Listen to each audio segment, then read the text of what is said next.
last night, Tampa Bay used a 4 RBI night from Miami native Sean Rodriguez and the power stroke of Kelly Shopping to fry the fish and even the Citrus Series in 2 games apiece.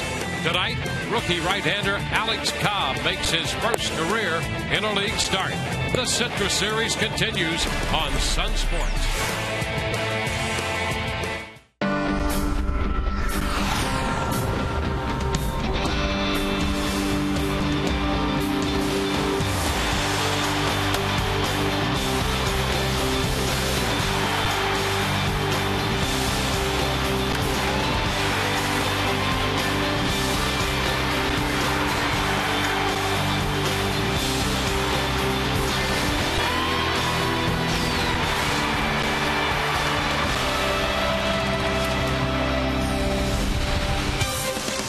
Tonight, the Citrus Series continues as we greet you from Tropicana Field.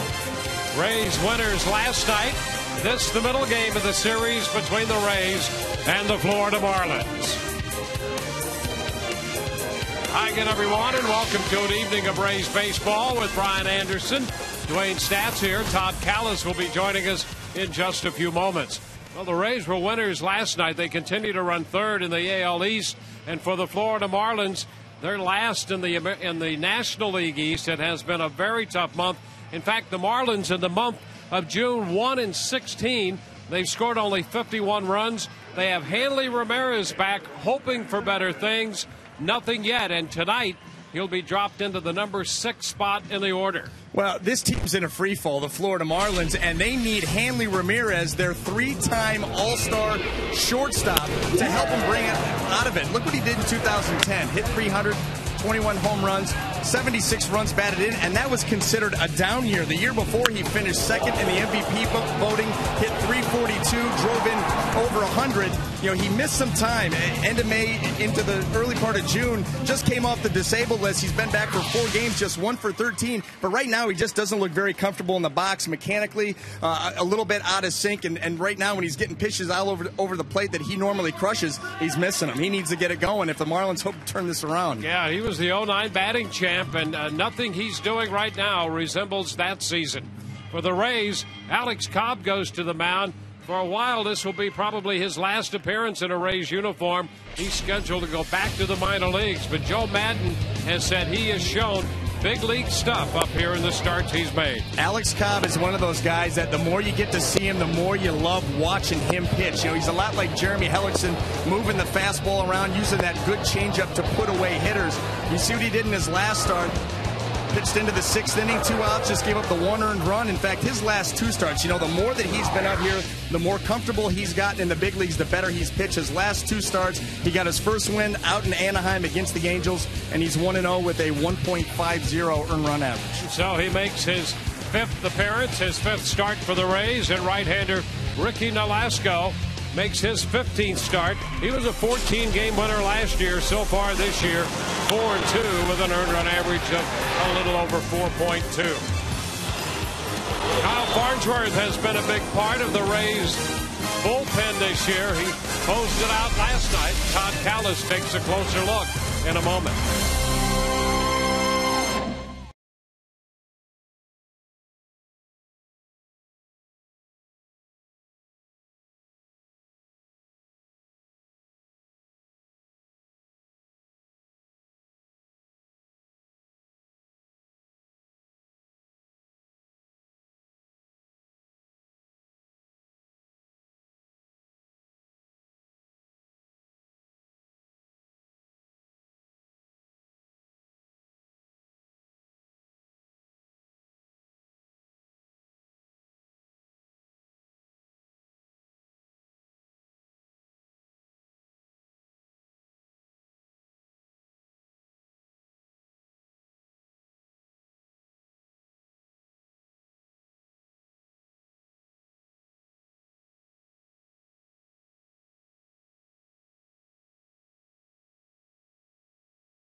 intrastate baseball. Middle game of a 3-game set at Tropicana Field.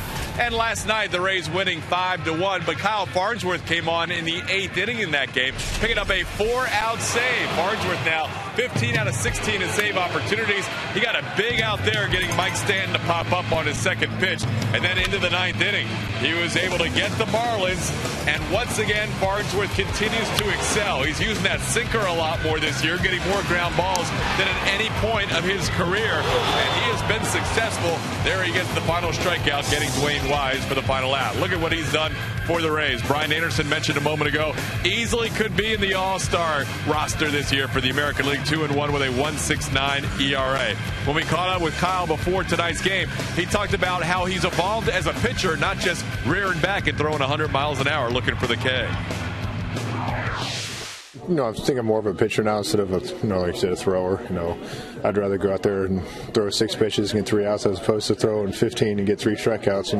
The less pitches you can throw, the better, and that's what I'm trying to do. Kyle Farnsworth with our Geico quote of the game. Tonight, we are participating in the Home Run Challenge. Every home run hit in this evening's game will raise $20,000 for prostate cancer research. You can make a pledge by calling 800-798-CURE, 800-798-2873, or go online to www.pcf.org. We are ready for baseball. Rays and the Marlins on a Saturday night. Enjoy all the action in high definition.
AT&T by AutoWay. AutoWay, part of Auto Nation, the largest automotive retailer in the country, so we can do big things. And by Tires Plus. The plus is in everything we do. Rays playing host to the Marlins tonight here at Tropicana Field. Tampa Bay coming in 37-33. Florida in with a mark of 32-38. And we'll take a look at the shuffle lineup put together by Edwin Rodriguez. Dwayne Wise leads it off, followed by Emilio Bonifacio. Logan Morrison hits third. Gabby Sanchez, the cleanup man, in front of Greg Dobbs. Hanley Ramirez in short, hitting sixth. The DH, Jose Lopez. John Buck catches. Omar Infante is at second base. Making the start tonight for the Tampa Bay Rays, right-hander Alex Cobb. It will be his fifth start of the season. 1-0 record that came 2 starts ago in Anaheim. 3.57 earned run average. And the first pitch of this game is a bit high. A fastball. Wise shortening on his bat a little bit, bringing Longoria in a step or so at third. There's a strike. It's 1-1.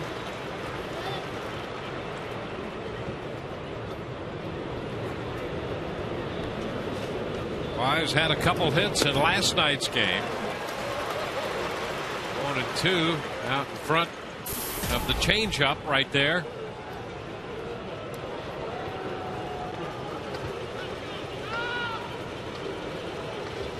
Wise had been playing in Las Vegas in the Toronto system. He had an out in that deal. Signed with the Marlins, spent a couple of games in New Orleans and joined their club. Was in the lineup, in the starting lineup in center field last night. Ground ball back to the hill. Comes tossed to Kochman. One away. Well, let's take a look at the Rays defense tonight. In the outfield, left to right, Sam Fuld, B.J. Upton, and Matt Joyce across the infield, third to first. Evan Longoria, Reed Brignac, Ben Zobrist, and Casey Kochman, John Jaso behind the plate. Tonight's Rays defense brought to you by Sweet Bay Supermarket, home of the Sweet Spot. Well, that brings up Emilio Bonifacio, hitting second. Switch hitter. He's in right field tonight. And he takes a pitch outside. 1 ball, no strikes. Bonifacio can play all over the place. He started in 6 different positions this year. The count is 1-1.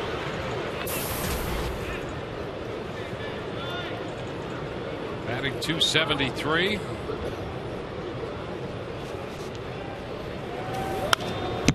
It's fouled back. 1-2.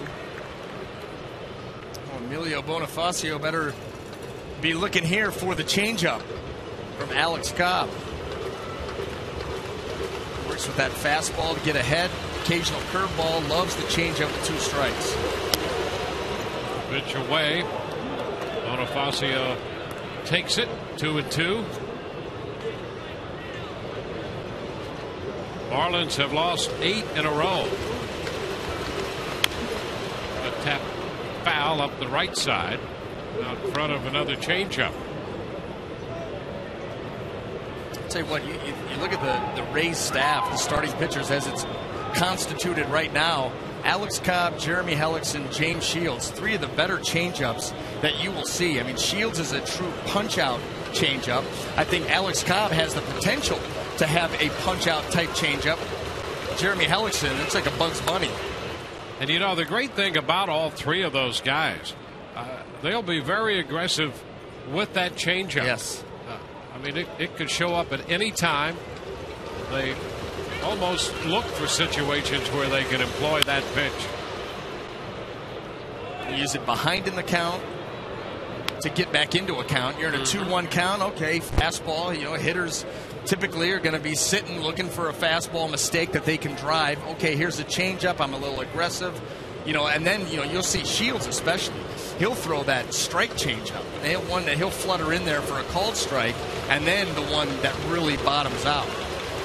3-2, and it's high. Ball 4. So Bonifacio saw a lot of changeups in that sequence and finally draws the walk. And here's what the Marlins have been going through offensively: just .236 and averaging 3 runs a game. And their starters with an earned run average pushing 6.70. Yeah, it's been an overall team slide. I mean, you're right. The pitching hasn't gotten it done.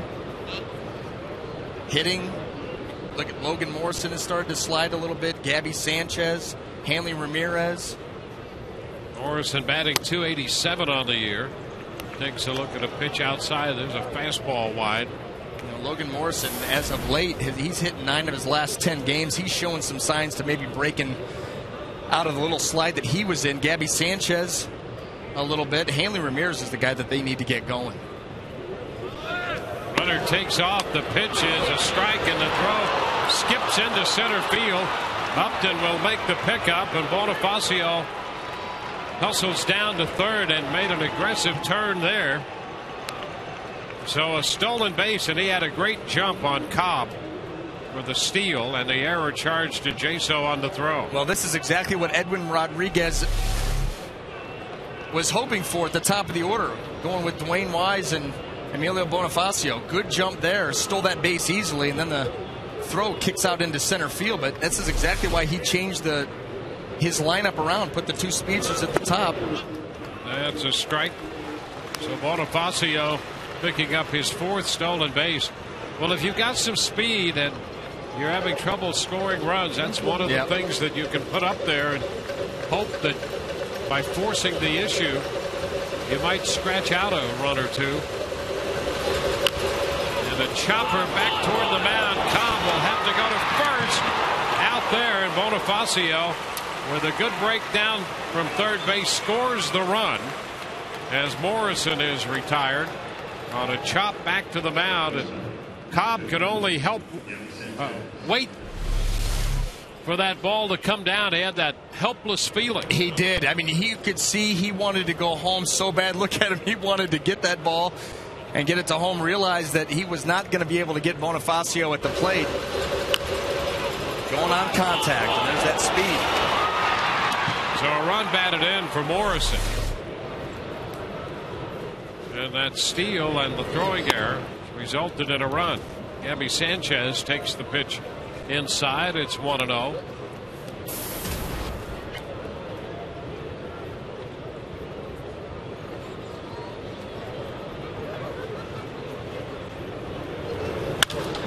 A shot toward the gap into left center field. That's going to be in there. Extra bases for Gabby Sanchez. A two-base hit. He jumped on a fastball. So Sanchez picks up his 18th double of the year. Gabby Sanchez, here's her checkers double of the game. Just a mistake fastball, caught a little bit too much plate. Head down, good swing. Boy, he hit that ball hard to get it out between fold and upped it out in center. That's going to make that run earned. And now Greg Dobbs becomes the hitter. Tripped over that loose pebble between first and second. He had two hits last night, too. This is a guy who's starting to heat up a little bit. Yeah, he's in the top 10, Sanchez, in the National League in hitting. And the pitch to Dobbs is a strike. And this guy, Dobbs, has been very good for the Marlins, splitting time primarily at third. He was in the lineup at first base last night, but seeing a lot of action against right-handed pitching. And he is hitting well. 0-2, a foul ball out of play.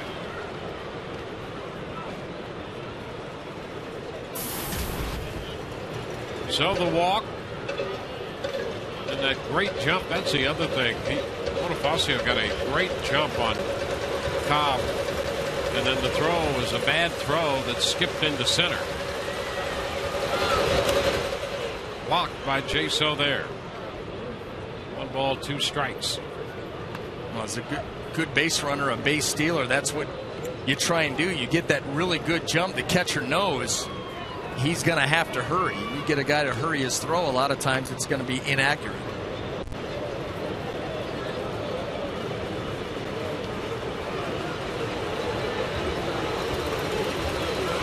Cobb ahead in the count.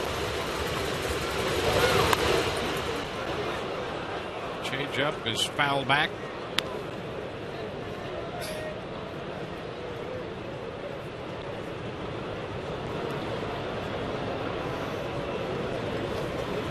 Dobbs hitting 5th in the lineup. Hanley Ramirez is on deck.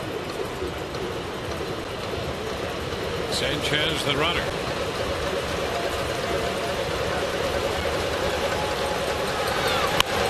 A little tap to the right side on a curveball.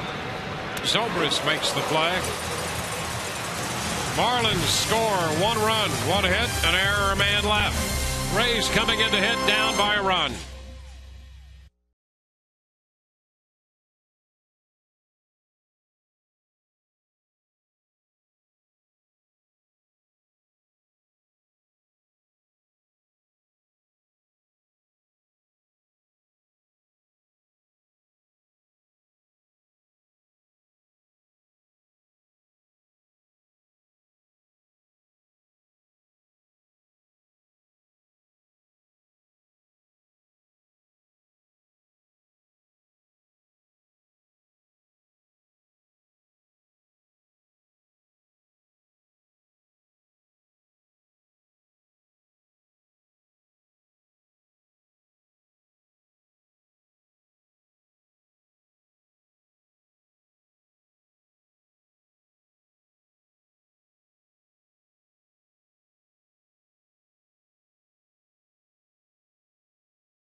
Rays will send Johnny Damon to lead it off. He's the DH.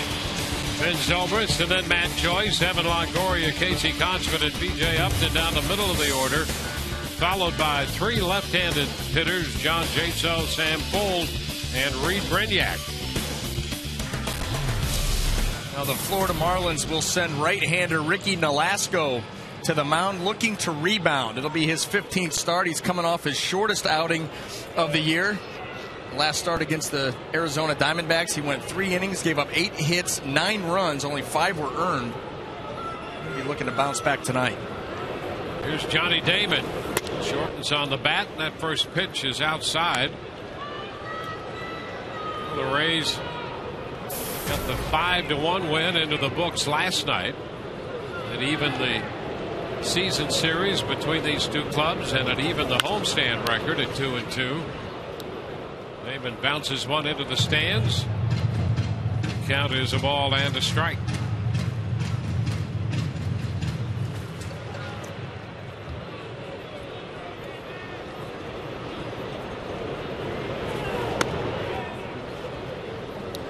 A ball, 2 strikes. And Nolasco last year 14-9. His earned run average was over 4.5 though. Count still, a ball to 2 strikes. 28-year-old right-hander, originally in the Cubs organization, and the Marlins got him from the Cubs before he got to the big league, so he made his major league debut in a Florida uniform. You know, we talked a little bit last night about Wade Davis and the tale of 2 seasons. How about Ricky Nolasco? His first 8 starts of the year, he was 3-0 with an ERA just over 3 and holding opponents to a 2.49 average. In the last 6, 1-2 with an ERA over 6. Pop fly into short left. Morrison coming on, can't get there. Base hit. Ramirez gloves it. Damon's on his way to second. That's going to be a 2-base hit for Johnny Damon. Damon comes up with a double. That's his 500 2-base hit. So Johnny Damon now only the 11th player in Major League history to have 500 doubles, 100 triples, 200 home runs, and 2,500 hits. And all the other 10 are in the Hall of Fame, led by the likes of George Brett, Lou Gehrig, Babe Ruth, Willie Mays, Stan Musial. There's that list. You talk about some elite company. Johnny Damon has just joined the most exclusive club that you can think of. And how appropriate that it was a hustle double. That's his game. That is. His 13th double this year, and he's in scoring position for Ben Zobrist. 1 strike the count to Ben.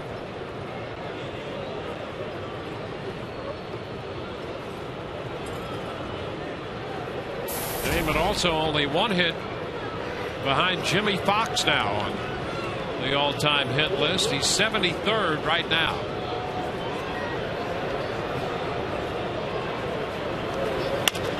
Ground ball right side. That'll advance the runner. Sanchez steps on the bag. So Zobrist is out number 1. Another look at the double. 2,645 hits now. Hit the breaking ball and dropped it into left. That's it. He hit it in a perfect spot, and then watch this. He gets going, rounds first, hesitates, and then gone. There you go. They say when he was a kid at home, he used to chase cars down the street. He would race cars that would come by his house. That's good. It worked out. Tremendous speed. Interesting training regimen. Matt Joyce takes a breaking ball for a strike. It's like a dog. That's what dogs do. Well, he was so young, he didn't know what to do when he caught the car. Same thing as a dog. But he had great speed then, and always played up in terms of age group. He was way younger than most of the kids he played with, but he was the guy they always wanted on their team. You can't teach speed. Nope. 1-1 the count.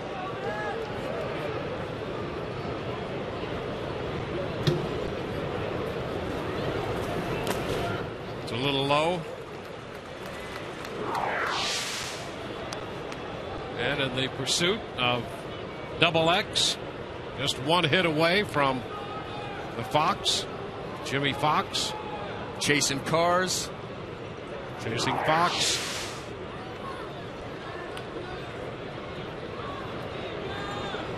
That's called hustle. 2-1 the count. 3 balls and a strike. Another curveball from Nolasco. 3-1.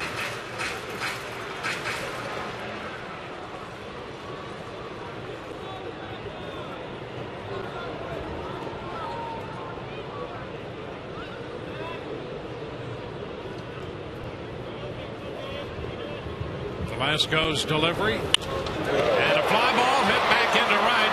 Bonifacio makes the catch on the track, but tagged by Damon, and he scoots home with the tying run.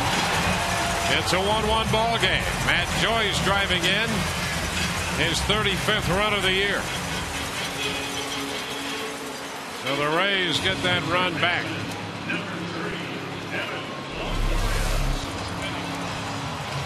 Well, this is exactly what the Rays needed. Matt Joyce looking for a base hit. If not, get the ball into the outfield, get Johnny Damon home. He actually hit that changeup pretty well for being out in front.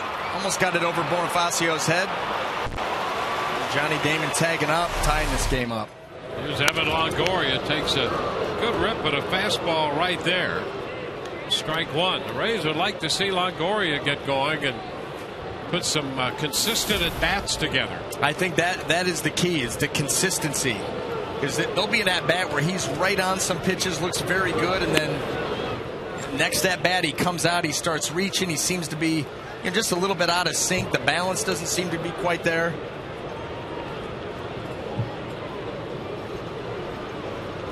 Now the 1-1. Foul ball back.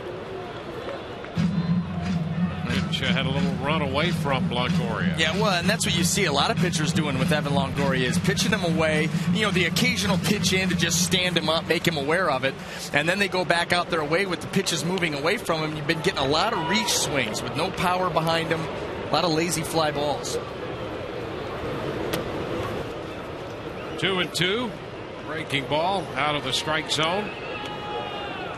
So the Rays get that run back. Damon's hustling double moved to third on the ground ball to the right side, and he scores on the fly ball to right.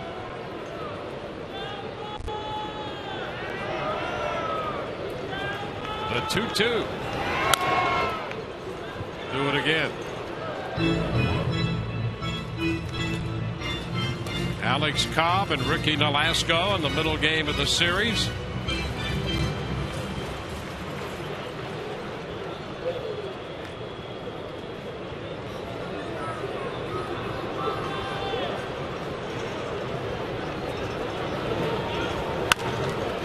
Foul outside of third. Count holding at 2 balls, 2 strikes.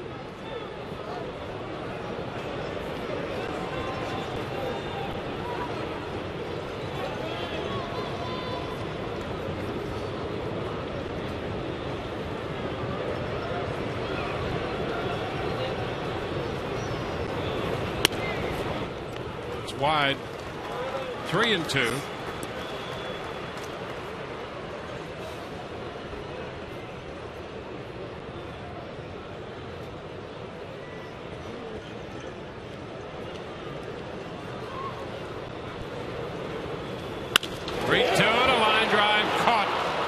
Hanley Ramirez at shortstop. That retires the side, but Johnny Damon's 500th career double keyed the run for the Rays in the first inning as he scores to tie. And we go to the second. It's a 1-1 ball game.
The always entertaining David Price mic'd up for us tonight. You want to say something? Yeah. Hi, guys. That's a Pika. Yeah, go, get a 2. Go, go, go. Yes, sir. I was there. I was a witness. Live. I was a witness. Had the best seat in the house. Elevation 0. David Price living up to the billing, loudest clapper on the team, guys. Here's a ground ball by Hanley Ramirez, grabbed by Brignac, and he makes a nice play right there at shortstop.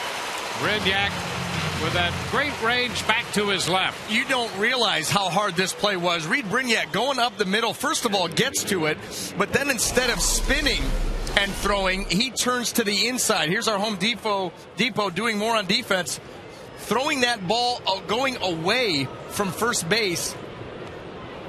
This is tough right here. You see a lot of guys spin. He elects to go that route. That is a very difficult throw to get all the way on the fly with something on it to get Ramirez. Yeah, 9 out of 10 shortstops surveyed will tell you they'll spin on that play as opposed to make the play the way Brignac just did. Absolutely. And also like Trident gum. Little tap back to the mound, and it's Cobb making the throw to Kochman to get Jose Lopez. 2 gone. A couple of quick outs here in the 6th inning. Boy, Ramirez making a bid to get that one through the infield to open the inning. And Brignac just denied that. As Ramirez continues to struggle, he was just hitting 163 against right-handed pitching this year. And a year ago, he had over 300 against righties. As we mentioned in the opening, he was the batting champ in 09. Yeah. Second in the MVP voting. He had 300 last year with 21 home runs, and everybody said what a down year it was for Hanley Ramirez. Well, he's close to dipping below that 200 batting average right now. Came into the game at 201. A ball and a strike the count. He's hitting 6th. When he came off the disabled list, he told Edwin Rodriguez he'd be willing to hit wherever Rodriguez wanted him to hit. And he was in the leadoff spot. And now Hanley hitting 6th. That's the first time he's hit 6th in the order since late in the 2006 season. In August of 06. Line drive into left. Right there is Sam Fuld, and that takes care of John Buck. 1, 2, 3. We go to the Rays, half of the second, tied 1-1.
Home half of the second inning, all tied up at 1.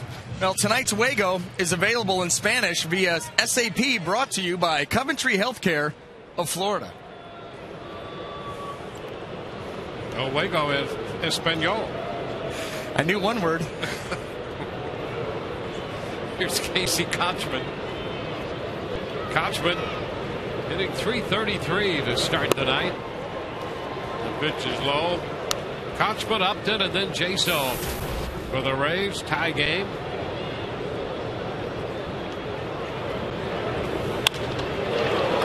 Shoots it toward right center. That's in there. Cut off by Bonifacio. They're going to hold Kochman to a base hit. Casey made the turn but decided to play it safe and settles for a single.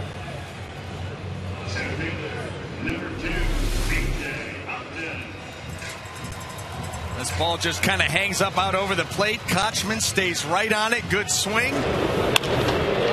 That ball out into right center field, but Bonifacio was able to cut it off. Had thoughts about it. You know, we've seen the speed of Bonifacio come into play twice now on both sides of the baseball. I'm starting to like that guy more and more. B.J. Upton, a little chopper deep in the hole, backhanded by the shortstop Ramirez, and the throw in time at second to get Kochman. It one-hopped in on the off-balance throw by Hanley Ramirez to Infante. One gone on the force play.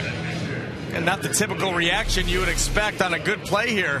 Hanley Ramirez going deep in the hole to turn the throw just ahead of the sliding Kochman. Good call. And a good scoop there by Infante. Well, Infante was one of the additions the Marlins made to improve their defense. Here's John Jaso now. Pitch is down. 1 ball and no strikes.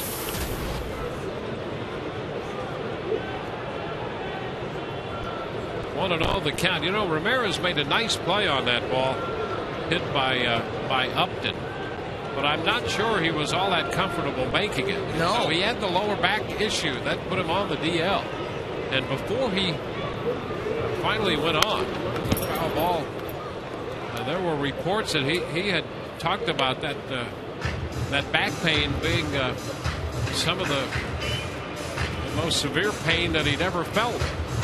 Well, he made that play. First of all, he's backhanding that ball in the hole deep and then, you know, jumping and throwing all the way across his body. The torque that he's going to put on that lower back is going to be pretty extreme with that throw. And then you saw him, he kind of bent over, took his glove off, didn't have a very good look on his face. For the first, and BJ's back in there.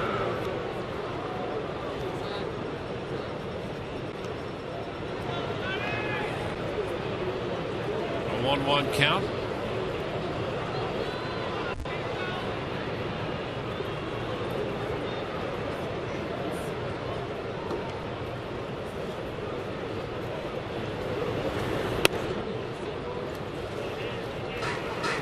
Two balls and a strike to count to the Rays catcher. Upton 6th in the league in steals.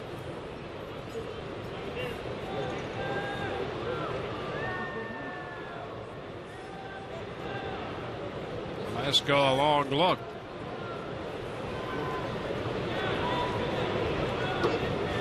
There goes Upton, and the pitch is foul back, so the Rays had the runner in motion.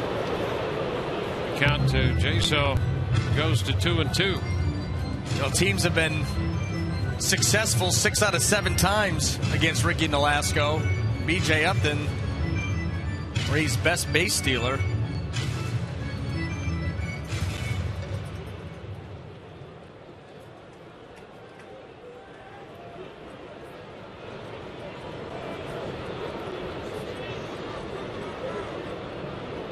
So the count squares now to Jaso. He bounces it foul. The other interesting, well, there are a couple interesting notes on Nolasco when you look at his numbers in terms of days of rest. He's won 4 games this year, and he's lost 2. And if he pitches with 5 days rest, he's 4-0 with a 280. But with 4 days rest, he's 0-2 with a 549. A significant difference there. He needs to pitch with a 6-man rotation. There goes Upton, and the ball hit on the ground at first. No play on Upton as a result of the break. So BJ moves up. Sanchez makes the play on Jaso unassisted. You know, it's not as exaggerated as it has been this year, but his career numbers reflect that trend. Now, that may be something that you have to, look at what am I doing in between starts? Because let's be honest here. 5-man rotation, that's pretty standard. That's what they're going to go with. And unless there's an off day and they're going to, give you that off day and you get the extra day, you've got to be able to pitch on, 4 days of rest on that 5th day. So you got to start to look at what you do in between starts, and maybe there's some adjustments that you can make to feel a little bit more refreshed going into that start. Sam Fuld takes the first pitch for a strike. Because the numbers this year, that's a dramatic difference. Yeah, it's exaggerated this year beyond what it has been in the past. 280 to 549. And all the wins. Now, all of his wins are like that. Little soft liner in the center, base hit. Upton's going to head to the plate. The throw from Wise offline. The Rays lead. Fuld scampers into second. It's 2-1 Tampa Bay. Sam Fuld comes through with a base hit, scoring B.J. Upton. Well, Sam Fuld just reaching out here. This ball off the plate, working even farther off. Just sticks his hand out there. The Rays take the lead, and let's take David. Come on, Price BJ! and listen to him. Come on, B! Shoot, man! Yes, sir! Yeah!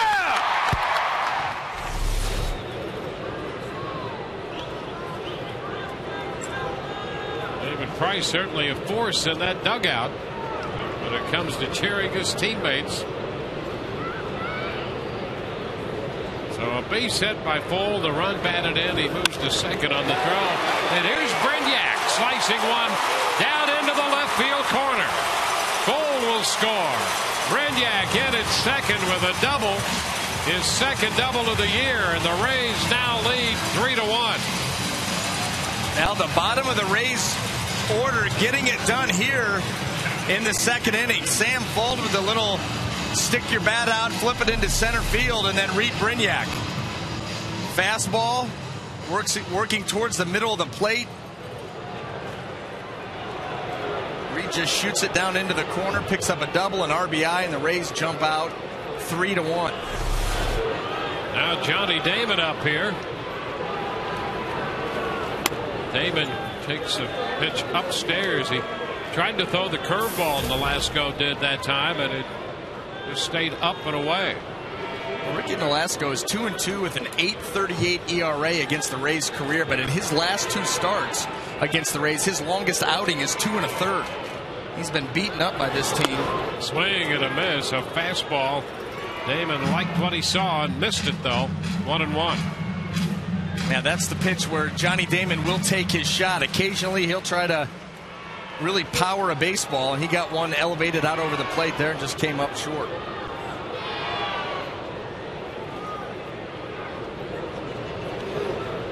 Brignac with the lead. David hits a little ground ball to Infante at second with his flip to first. That takes care of the Rays, but they put up 2. Base hit by Fuld driving in a run. That gave the Rays a 2-1 lead. Then Brignac doubled him home. 3-1 Rays after 2.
I threw mine like that last year. Throw it like hell. Yeah. See, mine was cut. Really? Are you throwing it still? But if I'm myself, I'll be predetermined I'm throwing a curveball, so I'm like, yeah. And I'll get it. I'll have a curveball grip, and I'll start crunching my toes. I'm like, stop. I want to do it like all my breaking stuff now. I just start crunching. I'm like, I'm right here, and I have to uncrunch them.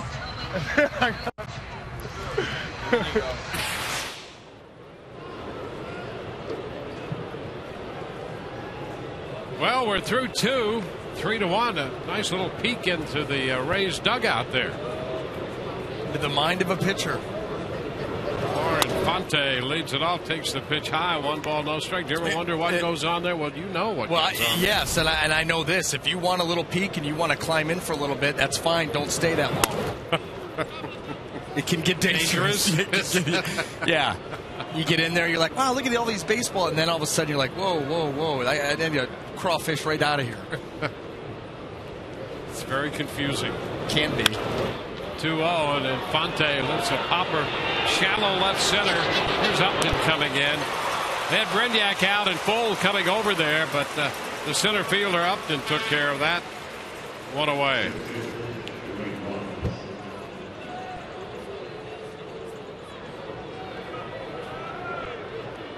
And here's Dwayne Wise, top of the order. Interesting to watch those pitchers and talk a little shop. That goes on quite a bit. You see a lot of guys sit down in there. It's a good time. You know, the 4 out of your 5 starters are going to be sitting down there. And there you see Joel Peralta with Shields before he heads down to the bullpen, either talking planes or pitching. 2 strikes to count to Wise. You know, that's the kind of thing that that I would think that a manager and a pitching coach really encourages. Yes, they absolutely do, especially when you have those young starters going to the veterans, the guys that have been around the league a few times. And but you know, you used to hear a guy, well, they don't talk baseball like they used to. That's, you know, they used to get together, you know, after games and go out together and talk about it. Maybe they don't as much that way, but it's really nice to see that going on in the dugout. Well, you see that a lot with the Rays. That camera goes into that dugout. You see the starters a lot together, talking. And that's a good thing. I mean, they're bouncing ideas off of each other, maybe how you approach a certain hitter that's giving you trouble. What do you do on this pitch or in this situation? It's all good information, and it's part of the maturing process.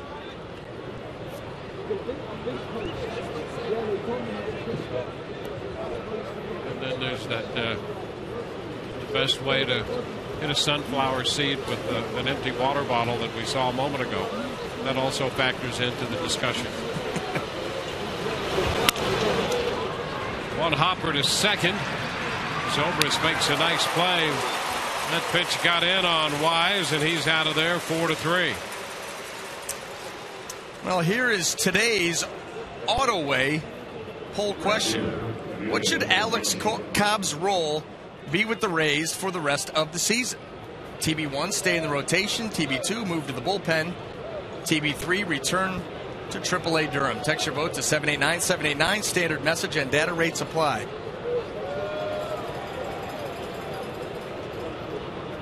There's Emilio Bonifacio. The pitch is a strike. Fonte and Wise have been retired.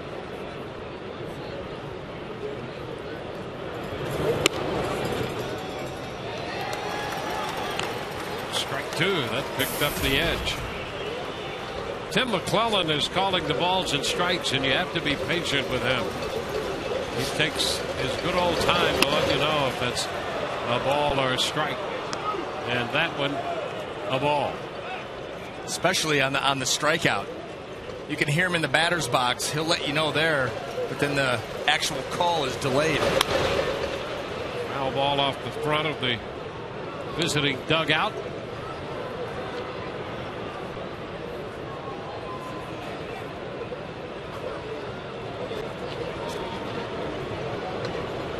Alex Cobb on the hill for the Rays tonight. 23-year-old right-hander coming off a start against the Tigers his last time out.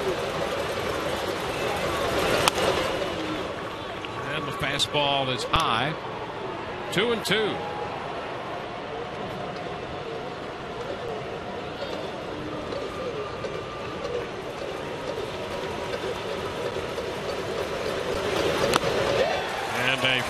tip strikeout into the mitt of John Jaso. He strikes him out on the fastball. Bottom of the third coming, 3-1 Tampa Bay.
Three to one as we go to the bottom of the third.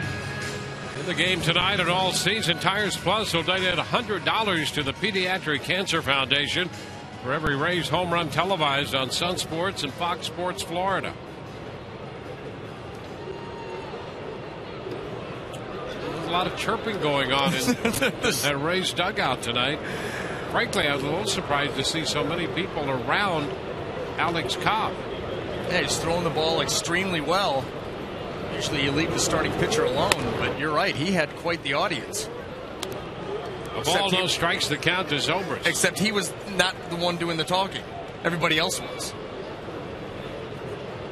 He was being polite about it, but, you know, you could understand if he didn't want anybody around. Well, yeah, absolutely. You're the starting pitcher that day. You're thinking about your next inning. Now, right there, that's fine. Your catcher wants to come down. You talk about second time through the order. Absolutely. Anybody else, they get the blow off. Talk to you after the game.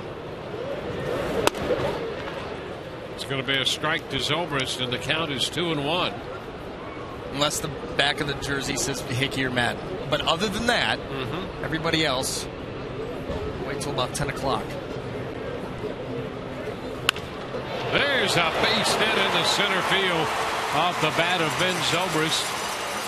The Rays have their leadoff man on.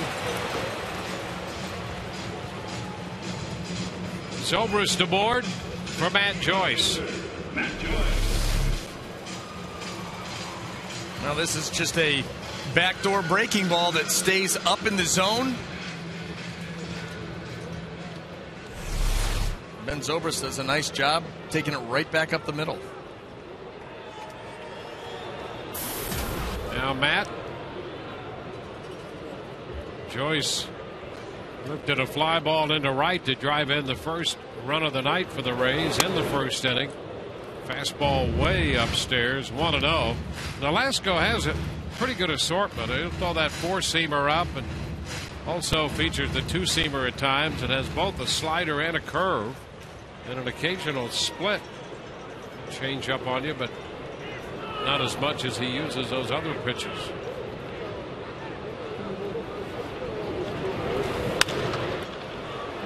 Slice toward the bullpen. That ball will fall just short of the stands. No chance for Morrison to come up with it, but she did. A souvenir. Well, what has hurt Nolasco, those last 6 starts where he's gone 1-2 with an ERA over 6. league's hitting 346 off him are those elevated pitches with the fastball and with the off speed. He's really getting hurt on the elevated fastball, but you saw that little backdoor slider to Zobrist was up. He gets lined into center field. This one's headed toward left center. Closing is Morrison, and he comes in to make the catch. One away. You know, those first 8 starts, he had given up less hits than innings pitched. 49 hits and 53 2/3. Since then, those last 6, he's thrown 35 2/3 innings and given up 54 hits, almost 20 more. Yeah, he in just under 90 innings had given up 103 hits on the year coming into this game, and the Rays so far tonight have 5 hits, 1 in the first, 3 in the second, and another one here to lead off the third. Zobrist is at first with 1 out. Evan Longoria is in the batter's box. The first pitch is a strike. Opening slider.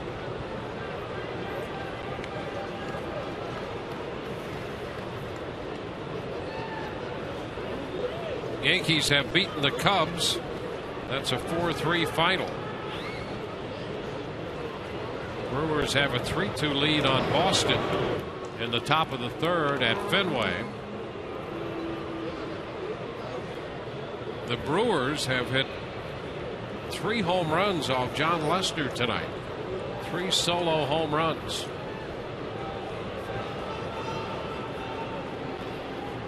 Ricky Weeks hit 1.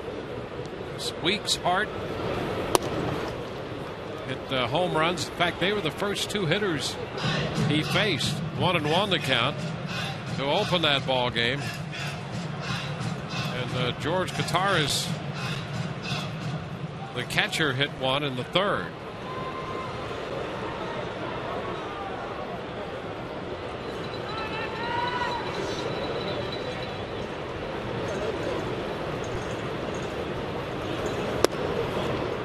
It's a little low.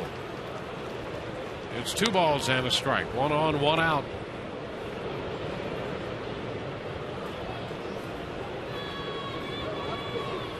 A.J. Burnett got the win for the Yankees, and Rivera picked up his 17th save. Carlos Pena hit a home run, his 11th of the year for the Cubs. 4-3 Yankees over Chicago at Wrigley Field. Zobrist returns to first, head first.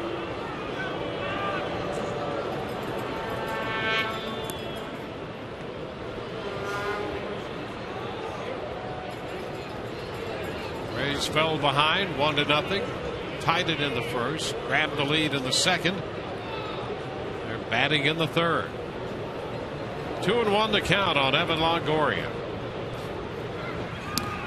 Zobrist back in at first. A little bit of a flinch by Zobrist there. They probably had something going. Yeah, there was a little delay before he got back there, and that play was closer than it should have been given Ben Zobrist's lead. Not a huge lead.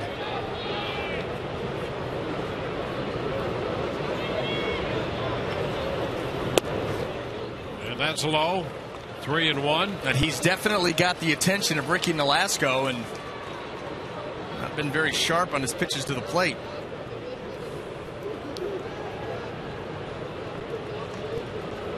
Sometimes that's all you need to do. Divide that pitcher's mind, get him thinking about you over at first base. The command starts to go south and the pitches to the plate, and you give your hitter a good count. Runner moves. Pitch is popped up. Right side, Infante out there after it. 2 outs with Zobrist back in at first base. Now this is just a reminder to look for the Miller Lite Taste Greatness moment later in tonight's game.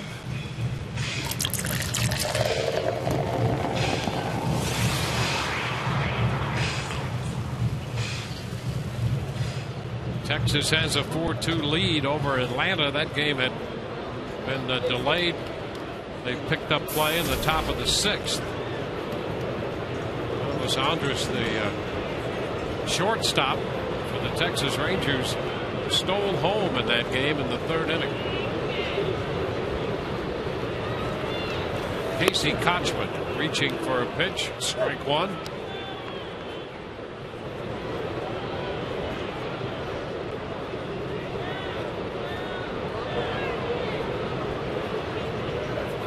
The bottom fell out of that first pitch to Kochman, and Velasco had him way out in front, swinging in front and over the pitch.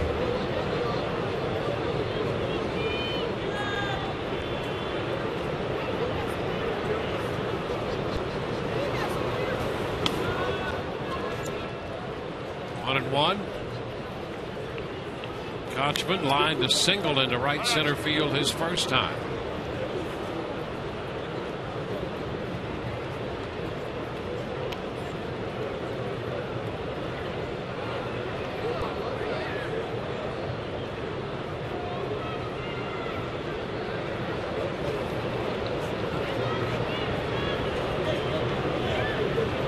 Over to first again.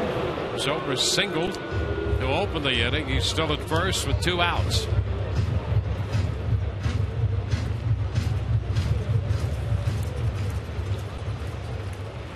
The Rays have put the leadoff man aboard in all 3 innings so far tonight.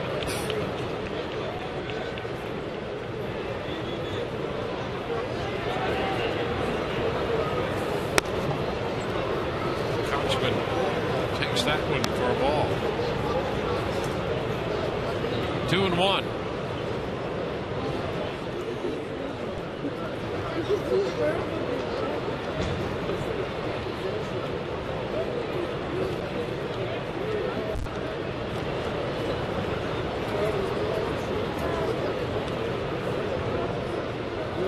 From the right-hander, and Kochman takes a big cut at that. Boy, Kochman trying to lift that ball. Yeah, well, he saw this big. This is an off-speed little splitter that really doesn't dive. It acts like a true changeup, and look at that long swing. I mean, looking to put that thing off the back wall. Casey put a little extra grimace in that swing, trying to hit it out of here.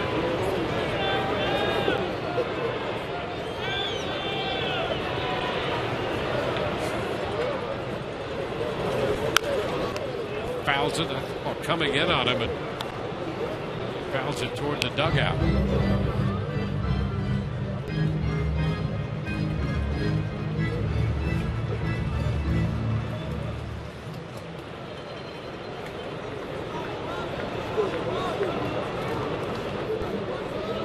Velasco ready to make another 2-2 pitch.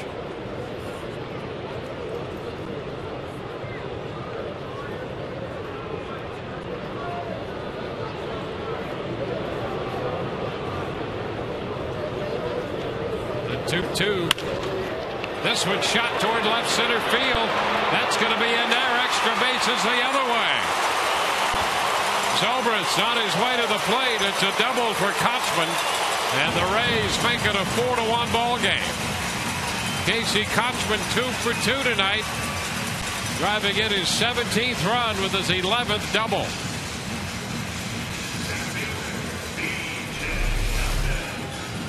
Now you can see a backdoor breaking ball, how strong the wrists are of Kochman. He's just down there reaching, a little abbreviated swing. That ball just took off. Yeah. Oh, my God. Let's go, baby. Let's go. Wow. Yeah.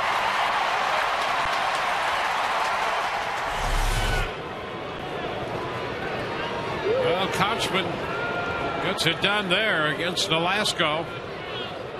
B.J. Upton. Pitch is outside. 1 ball and no strikes.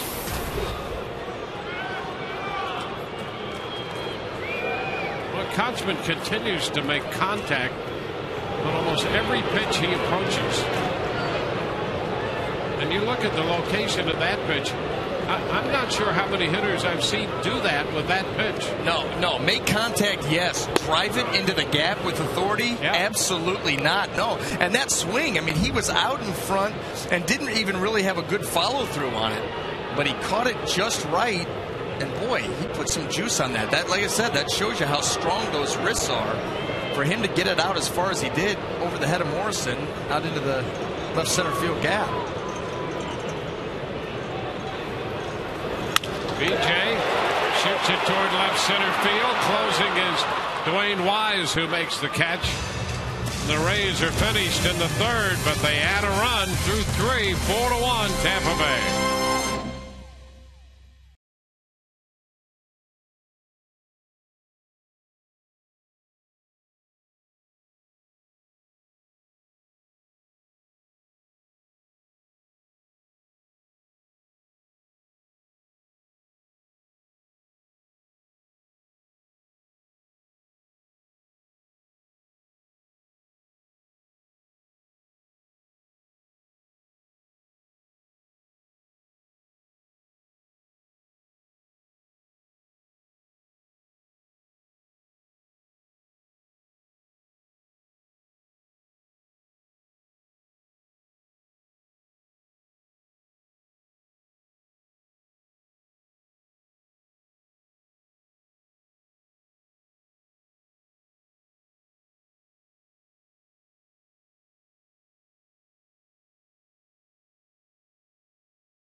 Cobb fans, no matter what happens after this game, Alex Cobb said the time up this time around has been very special. I couldn't ask for anything more. I've had a great time so far, and you know, I don't know what's going to happen in the future. I didn't think it was going to be as smooth of a transition through these last few weeks, but it really has been, and the guys made it really easy for me. Everybody's been real good to me, and it's just made it a lot of fun. Young man out of Vero Beach has shown a lot of poise, gentlemen. All right, thank you very much. He has shown a great deal of poise right from his major league debut. Facing Logan Morrison here in the fourth inning. Gets it on the ground back at first, and Casey Kochman makes the play unassisted. So that's the first out here in the top of the fourth inning. And it's time now for some good interleague trivia brought to you by AT&T. Who hit the first interleague home run in Rays history? This interleague play, and as Todd pointed out at the opening of the show, interleague play, but it's intra-state competition. Rays and the Marlins going at it. Well, that's what separates Todd Callis from the pack. Yep, you're right. No question about that. 1 ball and no strikes. He's been separated from the pack for a long time now. Mothered by wolves. That's where he would get his thick mane. And how he's always on top of every story.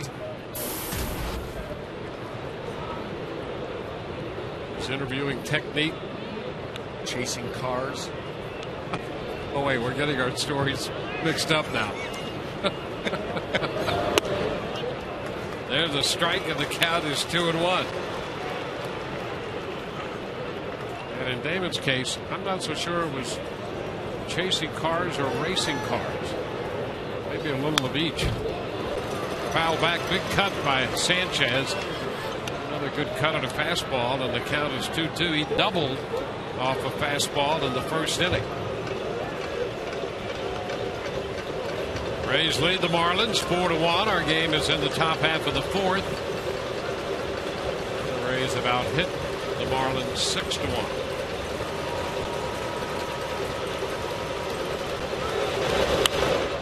foul straight back, going to wind up in the upper deck. A good catch up there by a fan. Receives a nice ovation. It's a friendly crowd here.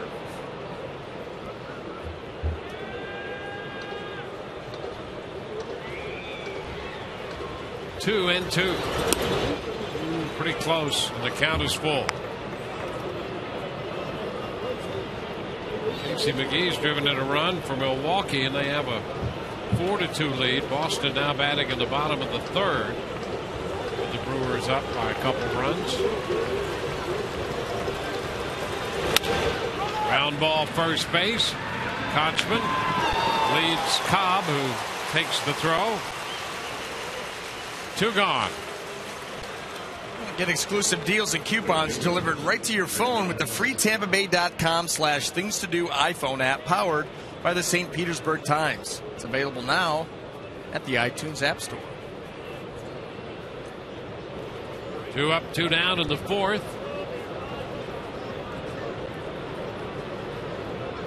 Greg Dobbs will be the hitter.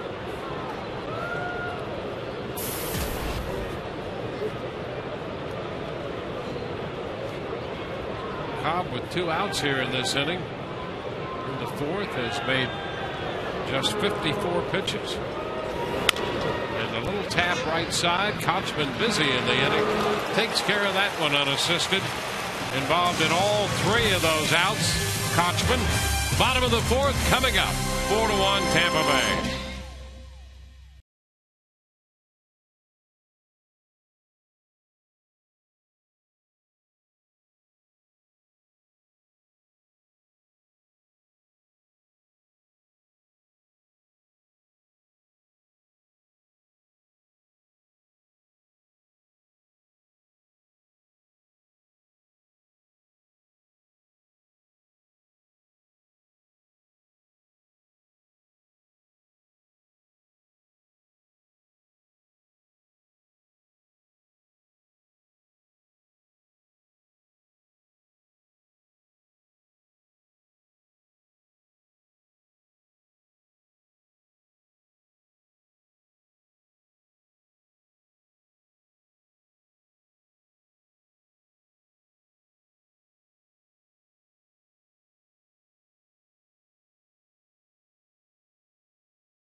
Bottom of the fourth inning. They've scored in each of the front 3 innings. 4-1. And let's get the answer to our AT&T trivia question. Who hit the first interleague home run in Rays history? Wade Boggs. And here's a look. Wade connecting against the Montreal Expos.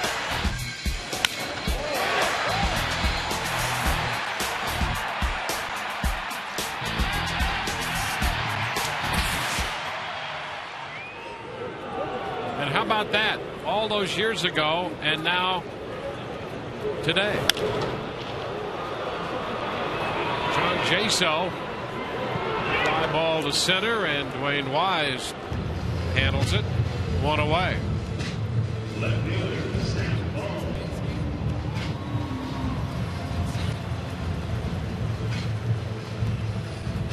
So 1 pitch, 1 out. There's Sam Fuld.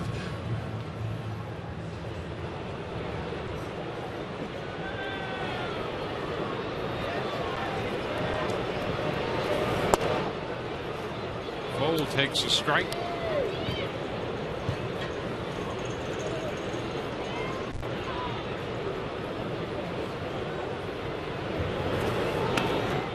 Sam takes a breaking pitch down and in.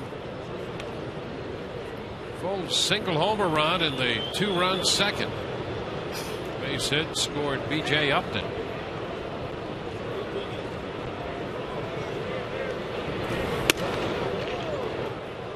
Fastball misses, and the count is 2 balls and a strike.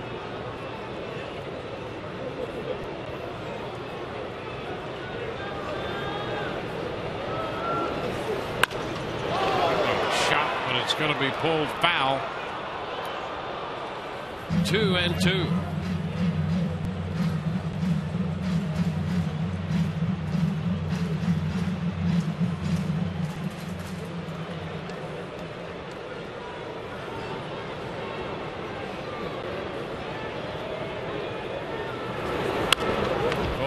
Tap. It's picked up by Infante. Infante to Sanchez. 2 gone. 2 up, 2 down here for the Rays, and Reed Brignac will get to the plate. Reed got into the act his first time up when he doubled up the left field line, and that scored a run.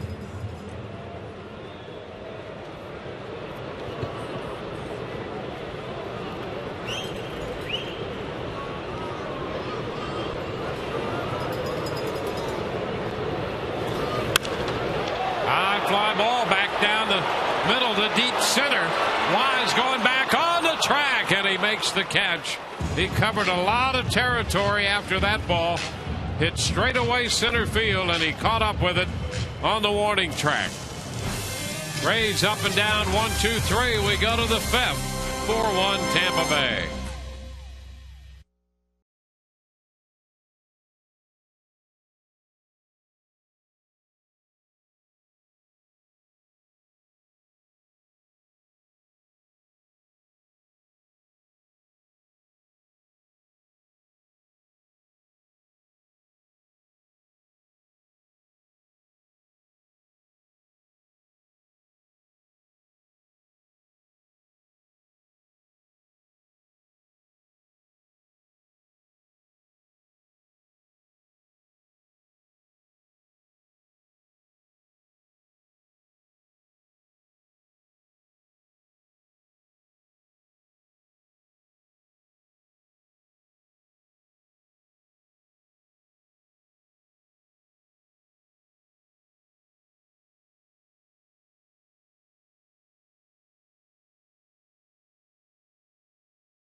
Rays schedule brought to you by Just for Men Hair Color.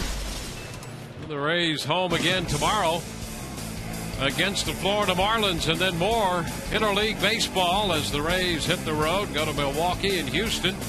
Back home on the 27th against Cincinnati. The Cardinals also in on that following homestand. As we look forward to the upcoming Rays schedule, you can live forward with Just for Men Hair Color. Hanley Ramirez leads off the 5th. Takes the breaking ball too low. 1 ball, no strikes. Edwin Rodriguez has Ramirez hitting out of the 6th spot in the order. Fouls it back. It's 1-1. Everyone you talk with about Ramirez, with the Marlins and people who aren't with their club, trying to figure him out. They say he's just not consistently swinging the way he did before. Well, he doesn't look like he's got very good balance in the box right now. The liner into right. Joyce has it sail over his head. One hops the wall, and Ramirez will turn and stop with a base hit. Snap throw back to first, and he's back in standing up. Brignac took the throw and whipped it over to Kochman. And Ramirez lines a single into right over the head of Joyce. Well, he looked pretty balanced here. He got a fastball that was up and away, and you see that swing. He gets that backspin, and that ball just kept carrying right over the head of Joyce.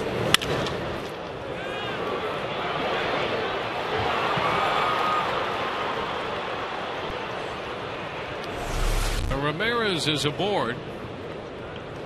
He's only 27 years old. Former Rookie of the Year.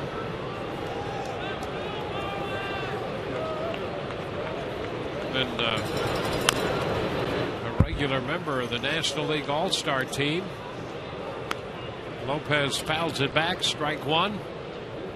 Some people have speculated that just because he's matured physically, you know, he's a little bigger, he's heavier than he was. He looks like a linebacker.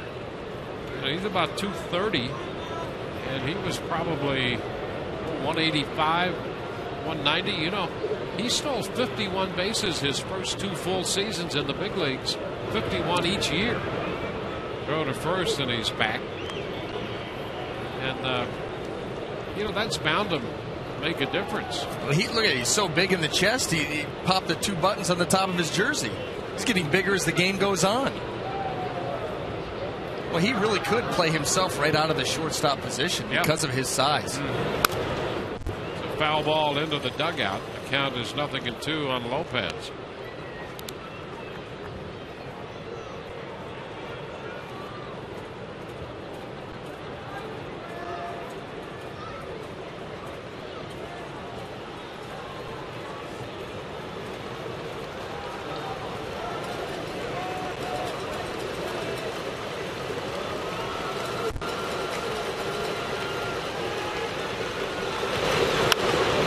Count, a foul ball out of play right side.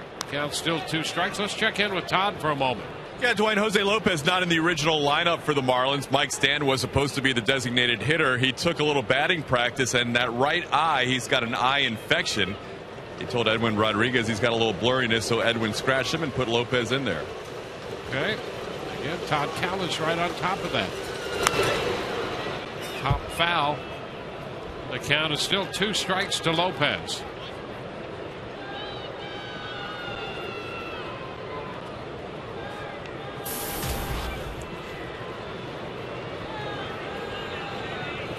Alex Cobb on the hill for the Rays, making his 5th start.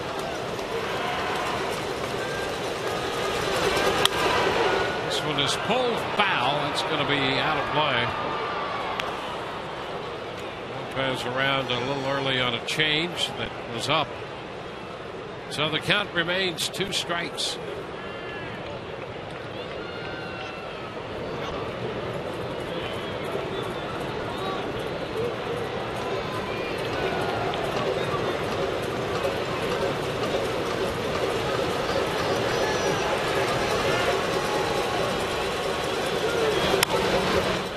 Hopper, short center.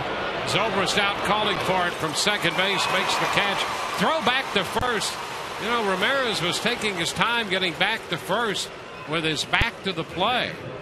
And Zobrist from that spot in the outfield thought it was worth it to take a shot at doubling him off. Well, they threw over there after he got his hit off the wall, and Joyce threw the ball back in, and Ben Zobrist sees that little. See his reaction. Make the catch. Speed up a little bit there to get back.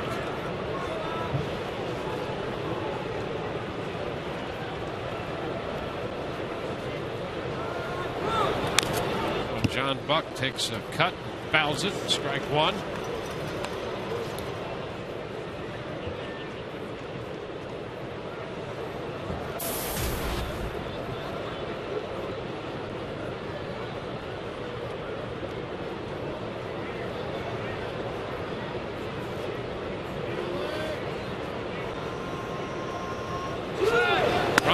The pitch is high, and the throw is not going to be in time. A stolen base for Ramirez. It's his 12th stolen base of the year. No, he must have got a pretty good jump because this was a good pitch for Jaso to handle. Look at that. I mean, that's almost like a pitch out. And he got in there pretty easily.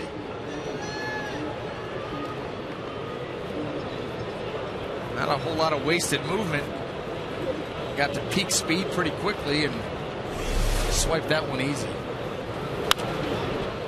Foul back. 1-2 now to Buck.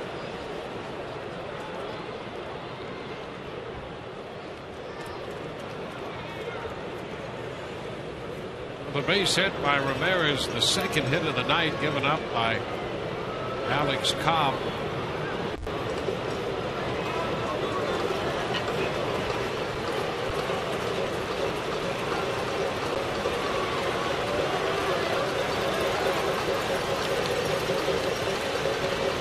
Check the runner and the pitch, and it's foul back. Fastball. Buck accounted for the Marlins' run last night with a home run to lead off the fifth, his 8th home run of the year. Batting in the 5th inning tonight with a man in scoring position and 1 out.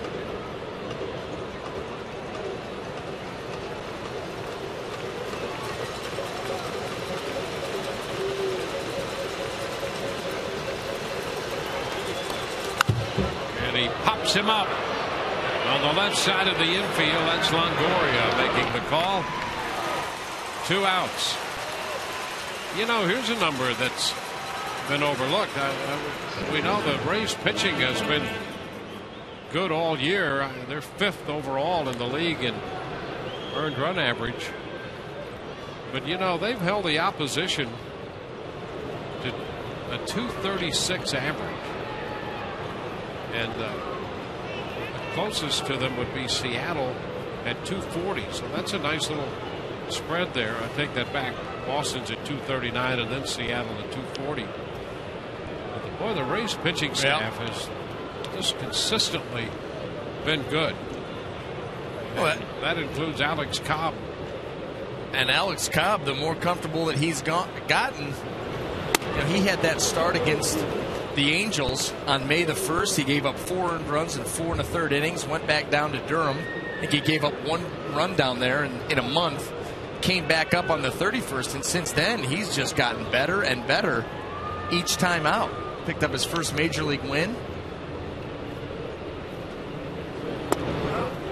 Fonte takes that pitch in there. But you're right. On a nightly basis, when the Rays they run out their starting pitcher, you've got a real good chance to see a well-pitched game. I mean, Shields, Hellickson, Price, Davis, Cobb, Neiman's coming back. I mean, there's a chance that one of those pitchers can take over a game at any given time, and that number proves it.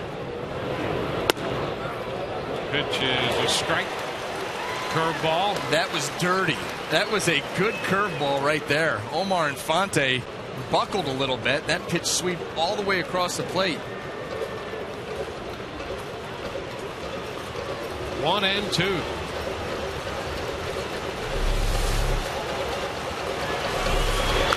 Oh, foul ball. Well, what that good pitching tells you, and why Joe Madden just wants to keep this club within striking distance, because if you can figure out a way to get into the postseason with that great pitching, yes, anything can happen when you're trying to win, you know, a short series, whether it's 3 of 5 or 4 of 7. You've got that starting pitching. You can scratch out a run.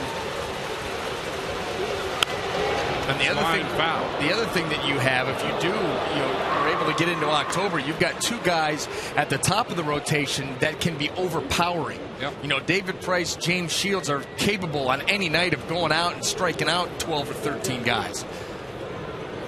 So that's why, you know, the club right now is running third, 5.5 back. And Joe Madden was talking about those comments we've heard about realignment. Foul ball, and one of them had 2 15-team leagues with the top 5 qualifying for the postseason, and he said he'd love that. He said he thinks that'd give the Rays a great shot to get into the postseason. And now, whether you win the division as they did last year or grab a wild card. They're trying to get into the postseason and use this strong pitching to compete in the postseason. 2 balls, 2 strikes. So that's the thinking of Joe Madden and the Rays organization right now. They try to be as creative as they can with scoring runs. Foul ball back. Count still 2-2 to Infante. That will be the challenge all season long. And that's why when you see guys like Justin Ruggiano get on the little streak that he was on, Joe's going to run him out there every day until you have a couple of slow down games in a row, and then now maybe we go back to the matchups. But he's going to ride the hot hand. 2 balls, 2 strikes.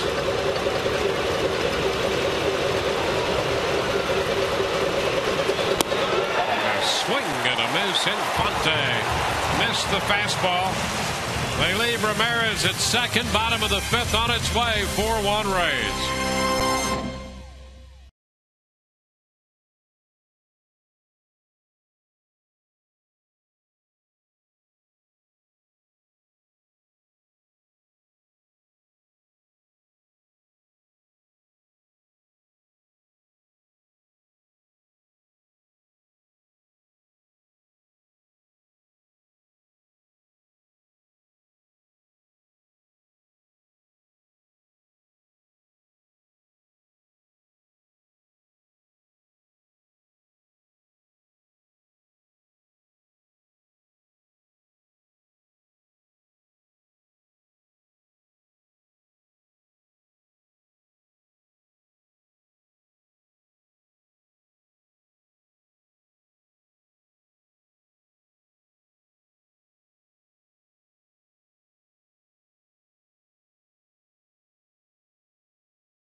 Eduardo Perez. He's the best in the game at it. Watch him call. He just called his pitches to me. Watch Eduardo Perez. He's going to start calling Cobb's pitches. Oh, me and Shields, remember last year in Boston, we were seeing how many pieces of gum we could put in our mouth? 25. Yeah. That's like 25 pieces of gum in my mouth in Boston. What, cuz? That's a wide range of topics right there as we go to the bottom of the 5th. Johnny Damon takes the first pitch for a strike. Johnny doubled and scored in the first. His 500th career double. He bounces this one foul. 0-2. Even big leaguers get tapped out. I'm talking baseball and pitching all the time. You got to go to gum and. Yeah, but how about that? He goes from whether Eduardo Perez, the Marlins' new hitting coach, is going to call all of the pitches that Alex Cobb is throwing. A pretty serious topic in a baseball game. Right. And then right after that, how many pieces of bubble gum can you get in your mouth? There's a line drive and a base hit into center field for Johnny Damon. He'll make the turn and hang on there. And so Damon is 2 for 3, and Johnny Damon has caught that fox. He's even with Jimmy Fox now on the all-time hit list. 2,646. Gonna eat well tonight. He is in some exclusive company right now. Catching Jimmy Fox. Caught 10 Hall of Famers with that double in the first. I'll tell you, there aren't many players who are joining that group of now 11. The pitch to Ben Zobrist is away. A ball, no strikes. Damon coming up with the double his first time up and joining that group of Hall of Famers with 500 doubles, 100 triples, 200 homers, and 2,500 hits. The closest would be, and Rick Odioso, our statistician, did some in-depth checking, and I guess Derek Jeter would be the closest, and he needs 23 doubles and 38 more triples. Yeah, the 38 triples could take a while. So it's not going to happen anytime soon. 2-1. That makes it even more exclusive. Well, you figure over the course of Major League Baseball history, if only 11 guys are in the club, yeah, there's not going to be many that are close. Look at that.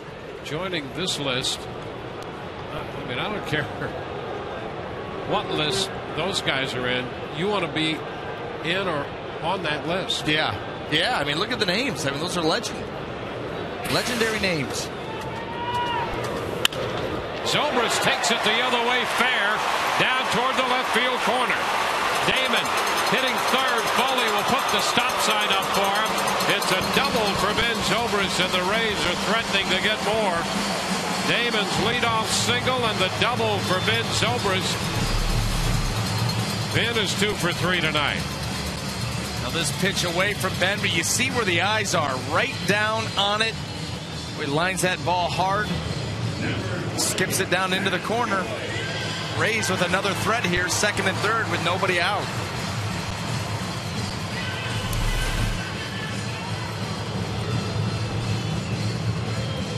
Zobrist second only to Adrian Gonzalez in 2 base hits in the American League this year. Now Matt Joyce. It's 4-1 Rays, and they have a chance for a couple more here with nobody out. Infield up, and Joyce takes that one for a strike. Well, the Marlins' lack of scoring runs, they're already down 4-1. Edwin Rodriguez bring that infield in. Matt Joyce just looking to hit a ball hard. Easier to squirt through the infield.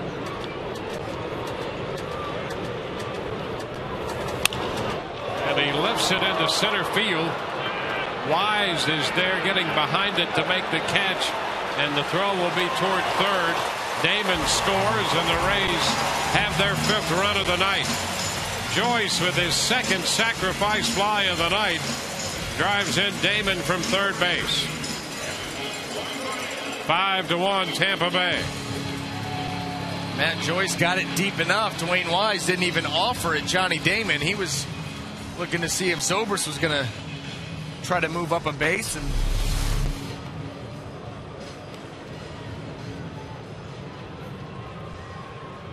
see Dwayne Wise here not even going to make an attempt. Keep an eye on Zobrist, and when he bluffs, just lobs it in. An RB opportunity for Evan Longoria. He's lined to short, is popped to second.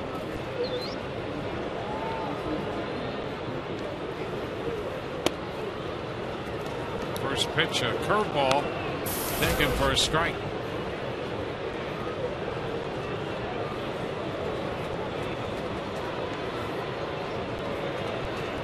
Ryan Sanchez throwing in the bullpen for the Marlins.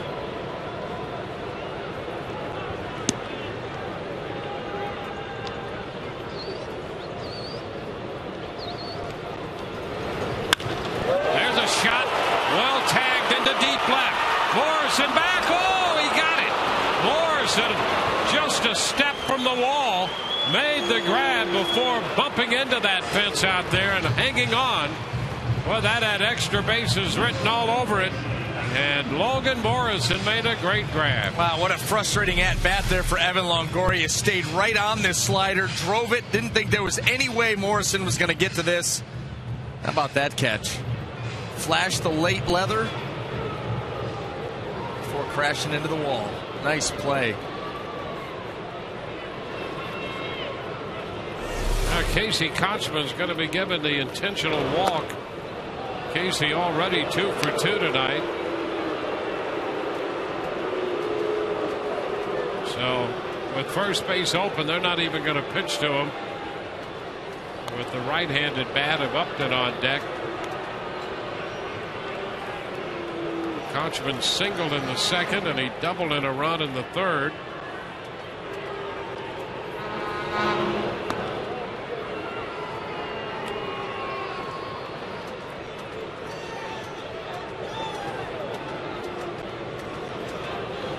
Rays have built a 5-1 lead.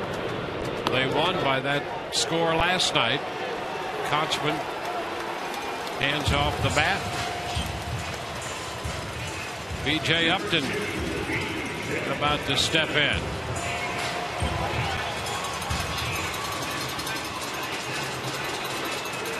Richie Nolasco coming off that 9-run outing, 5 earned in 3 innings against Arizona, has given up 5 runs tonight. The Rays have scored in every inning except the 4th.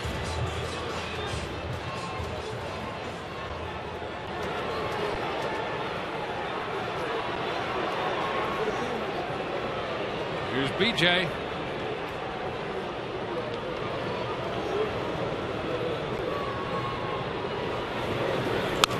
Takes a good cut at a fastball and fouls it back. Strike 1.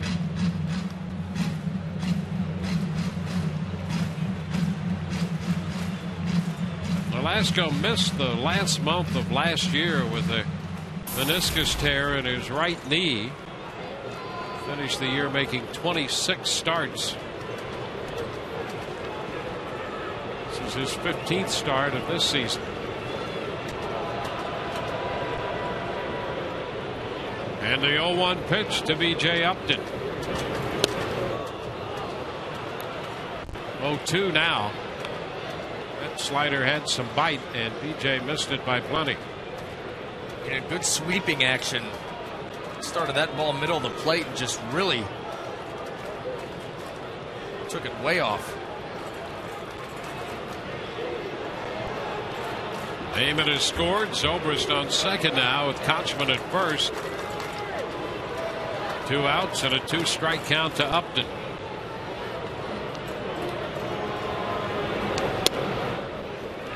Tried the slider again.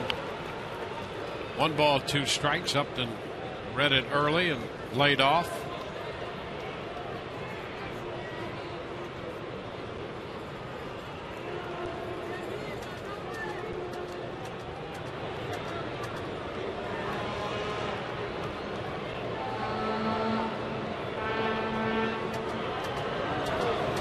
One-two pitch. The fastball. Foul. Fastball coming in on him a bit.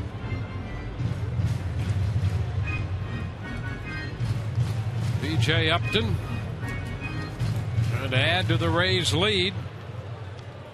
Right now, hitting from behind in the count. A lot of times, a couple sliders away, you come with that fastball in to set up that slider. You're going to try to go back out away and strike him out with. B.J. 1 out of 9 lifetime against Nolasco. This one well off the plate. The slider again, and you can see Buck shifting to block that pitch. And again, that first slider he threw him was very, very good. The others were readable by Upton. Yeah, and you don't want to go, John Buck didn't want to have him go out there 3 in a row. So you throw the second one, he reads it. Okay, you know what? Let's get back on the fastball, get that good arm speed going, and let's bring it close to him. Maybe we freeze him inside with it. Okay, he fouls it off. Now let's go right back out there to the slider, and that one got yanked early by Nolasco. That was a ball right out of the hand. So now after the conversation on that 2-2 count, Nolasco makes the pitch, and it's lined into left, but it's going to stay up and caught by Morrison. Rays settle for a run. They leave 2, and they lead 5-1.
Sixth inning of this game. The Marlins coming to bat with Dwayne Wise leading off. Now we are joined here by a couple of the Rays' wives. We have Nicole Johnson, Elliot Johnson's wife to my left. We have Caitlin Davis, Wade's wife to my right. And Caitlin, you guys have a big event coming up. Tell us about Rays on the Runway. We do. Rays on the Runway is June 29th. It's a Wednesday. There's a day game, and then we're all getting dolled up and going over to the Tampa Museum of Art. It's $100 to get in, $60 for kids under 12. And it benefits the Children's Dream Fund, and it's going to be a really good time. And the guys, it's a really unique opportunity for fans to just hang out with the guys and have a beer and just chill, and then watch us make fools of ourselves on the runway. Children'sDreamFund.org is the website to get more information. The neat thing is you mentioned it's a Wednesday, and then there's an off day the next day, so the guys can have a lot of fun and show some sides, you know, that you don't normally see on the baseball field. Guess who picked that date? We're all over that. Yes, I was. Off day the next day. We're going to have a great time, and all the fans should come out. It's going to sell out fast, though. So, Children'sDreamFund.org. Children'sDreamFund.org, and again, it's $100 for adults, for children 12 and under, $50. Saks Fifth Avenue is doing the fashions now. Alex Cobb deals here, and the count is 2-2 to Dwayne Wise. Today, you guys had a little softball game. That's why you're wearing your Rays jersey. You took on the Marlins, Wise, huh? But they played some pretty good defense. You played very good defense, by the way. Wise hits one to right field, and Joyce is going to make the play. You were the MVP of the Rays team, I think. That's right? Yeah, they were raking, those Marlins wives. I mean, there was one homer, a couple in the outfield that just went to the fence, but we had a great time. I had some lucky catches. Lucky? It was luck. You were styling. Who do you think taught Wade Davis how to pitch? Wow, that's all you? It's all here. It's all here. So Wade, all the success from Wade is deserved because of your prowess on the baseball. Absolutely not. No. Oh, good job today. Seriously, Caitlin, good job. Hey, the Wives had a good time today playing softball. They'll be on the runway for the Rays Wives fashion show, Rays on the Runway. And final thing, you have you want to challenge another Wives team next year, maybe? We're playing the Yankees next year. Yankees. There it is, guys. Gauntlet is set down. The Yankees next year. Back to you. All right. Amelia Bonifacio shortened as if to bunt that first time and took the pitch for a strike. The count is now 1-1. Well, again, Todd Callis covered that situation completely. Fly ball back into left. Full backing up. Sam is right there and makes the catch. 2 gone.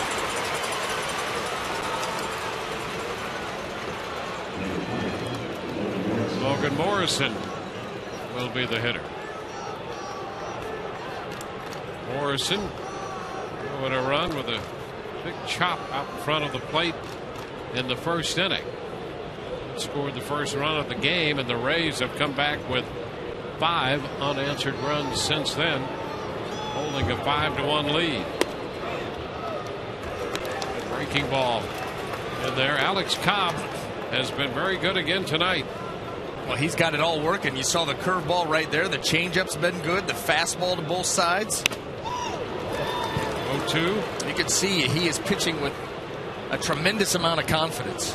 Really attacking that strike zone. Getting a lot of quick outs. 2 outs here in the 6th. He had a stretch earlier tonight when he retired 10 in a row. 1 ball, 2 strikes. Gave up the double to Gabby Sanchez in the first, and then a single to Ramirez to open the 5th. In between, he retired 10 straight. This one is down 2-2. Yeah, you can see that reaction there by Alex Cobb. Can empathize. He knows he had him set up for the changeup. He just didn't execute the pitch. He didn't get out in front on it. Too early on that release point. That ball stayed off the plate the whole way. 2-2. Ground ball, big hop, and look at the reaction by Kochman. The toss to Cobb. Kochman had to make a last-second adjustment when it took that big hop, and he made a fine play with Cobb off the mound to cover. We go to the bottom half of the 6th, and it's 5-1. That looks like fun.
with exclusive on-field seating in the Papa John's bullpen box. Available dates are going fast, so act now to make your private group reservation behind the Rays bullpen by calling 888-FAN-RAYS, or you can go online at raysbaseball.com.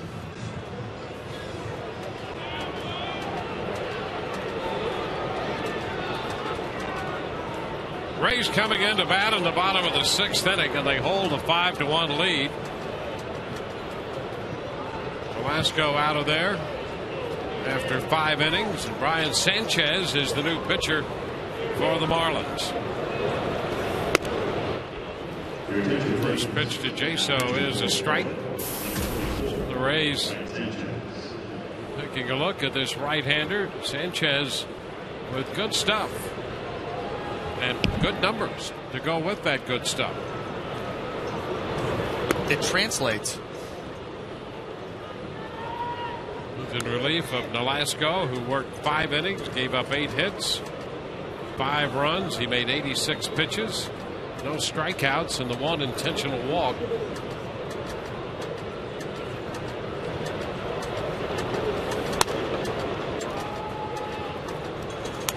Two and one.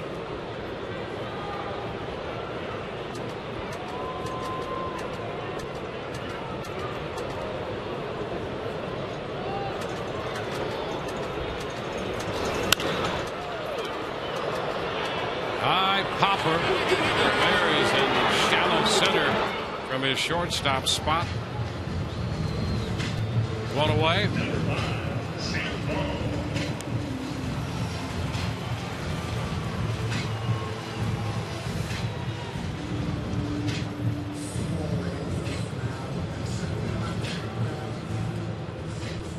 There's Sam Fold.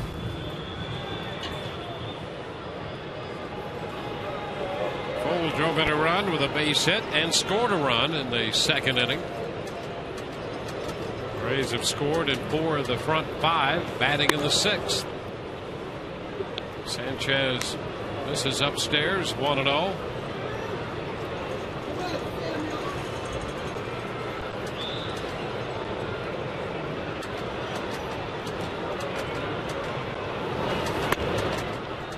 A little bit away.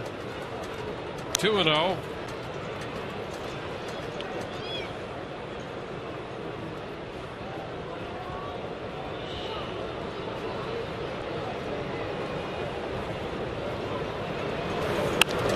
Check swing and a roller, going to be a tough play. Scoop by Ramirez, throw to first. Oh, they got him. That was very close over there at first. Brian Runge calls him out. Sam Fold just missing a base hit right there. Well, I'd like to see how close that was. A little excuse me swing by Sam Fold. He's able to get this by Dobbs. Ramirez up, throws on the run. Boy, he may have been there. This is close. And he, ooh, wow. Tie goes to the runner, right? No such thing as a tie. He's either safe or he's out. Then he was out. Why? Because he called him out. He gets final That's rule. as close as you can get right there and not have a base hit. 1-0 the count to Reed Brignac.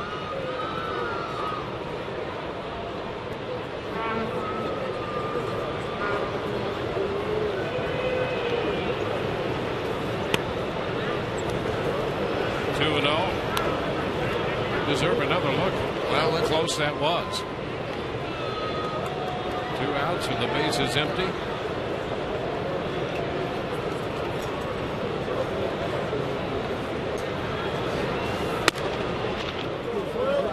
Three and 0 to Brignac.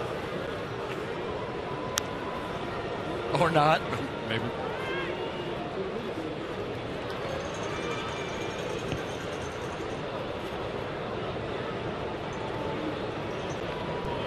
Two gone.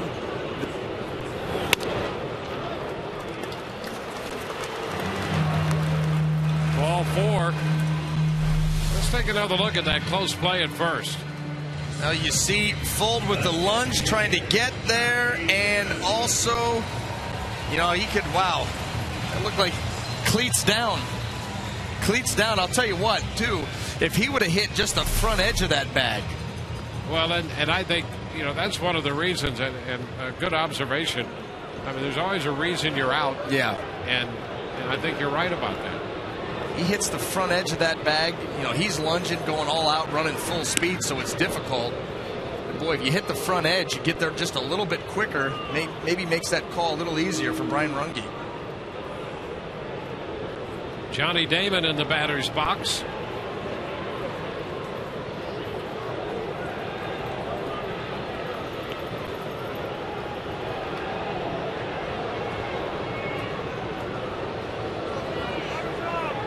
Step back.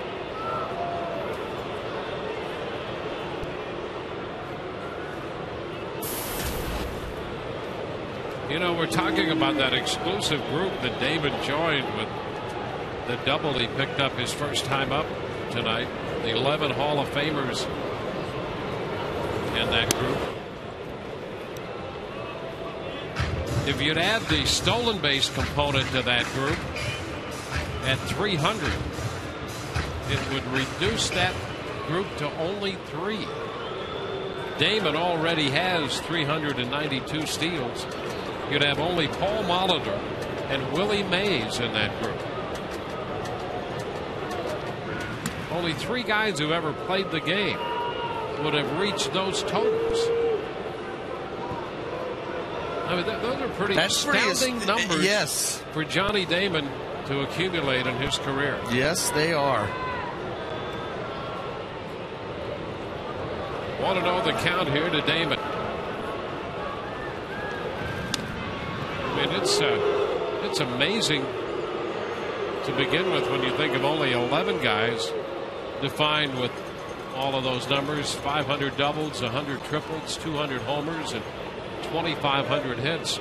You throw the 300 stolen bases in there, and it's down to Molitor, Mays, and Damon. Runner takes off. The pitch is a ball, and the throw's not in time.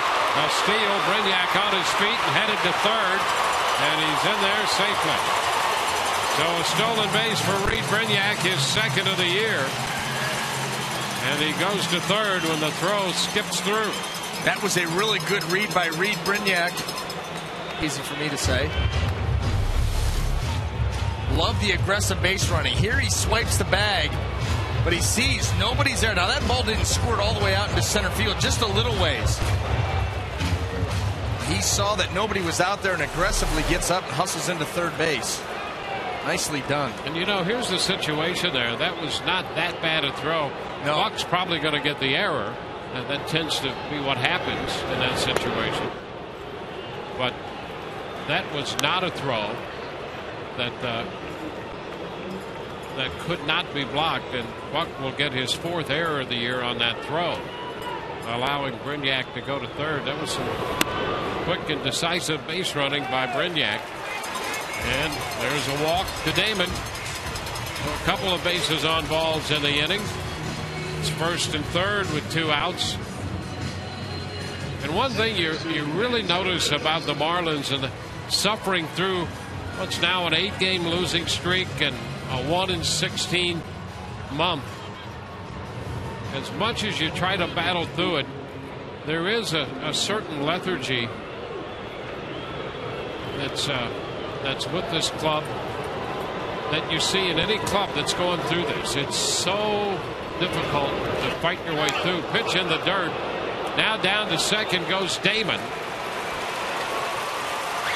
Holding at third, Brignac. That's a wild pitch, allowing the move up.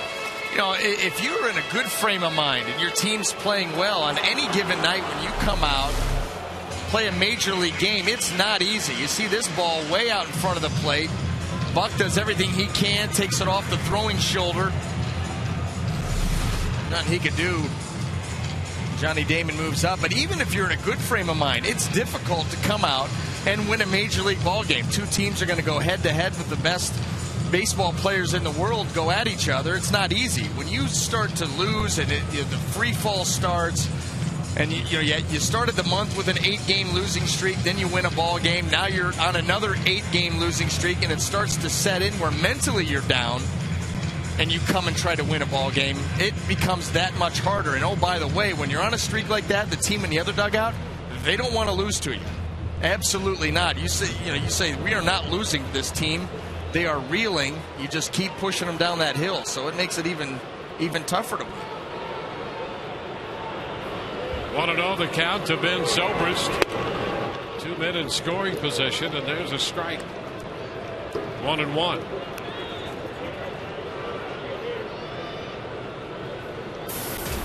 Five runs, 8 hits for the Rays, a run, 2 hits for the Marlins.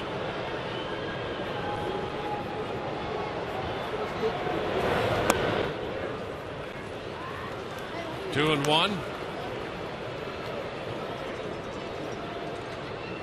Sanchez here in relief.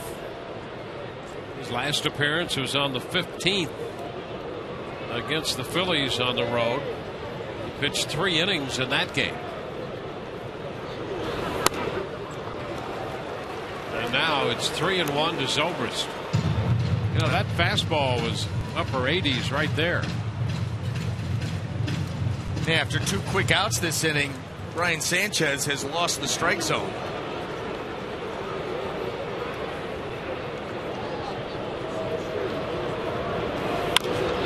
Foul ball. Takes the count to 3-2. How about that breakout? 20 pitches, 15 balls.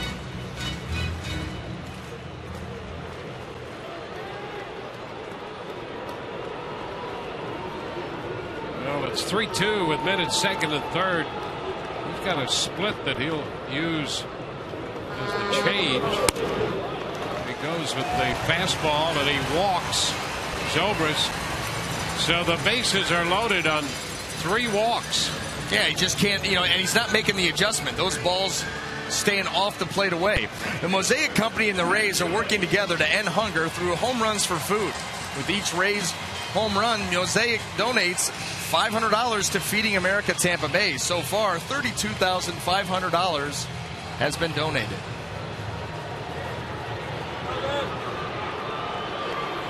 Matt Joyce to bat against Sanchez with the bases loaded. 2 outs in the 6th.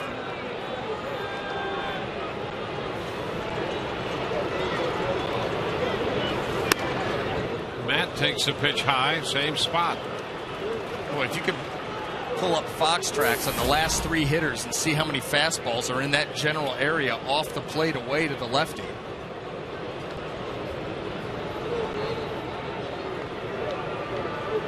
Just not getting through the fastball. Up again. 2 balls, no strikes. See, he's starting to throw it now with his body. He's trying to throw it with his front half, not with his arm. Instead of staying tall and letting his arm get out in front and really driving the pitch down through the strike zone right to John Buck, he's trying to throw it with that front left shoulder, and he's yanking it out. And when you yank out, you start to open and yank out, the arm lags, and the ball stays up and away. You can see the frustration in the body language. Mike Dunn, hard-throwing left-handers up in the bullpen.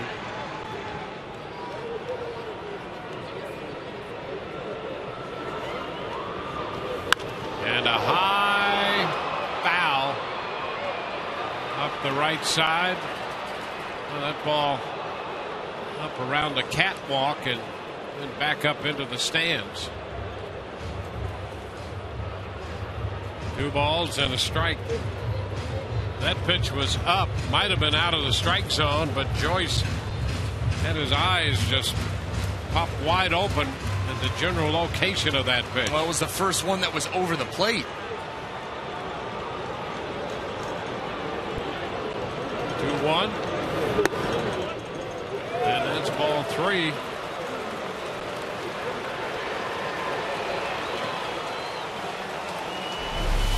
Look at this pitch. Looked like it was pretty close. Oh, that's a good pitch. It was. Problem is, when you're consistently throwing balls and walking guys like Sanchez has been doing, you will not get that call. And a pop-up. Left side, Dobbs backpedaling. And he drops it.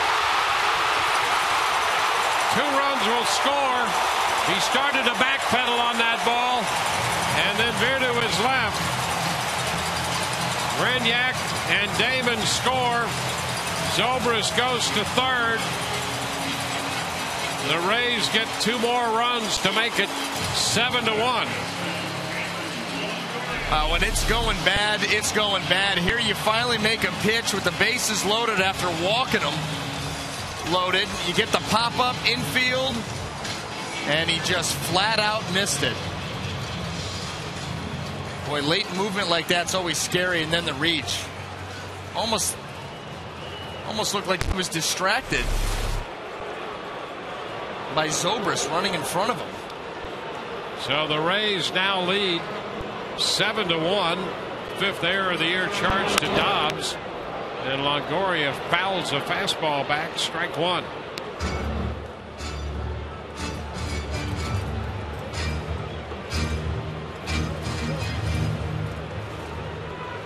So the error allowed 2 runs to score.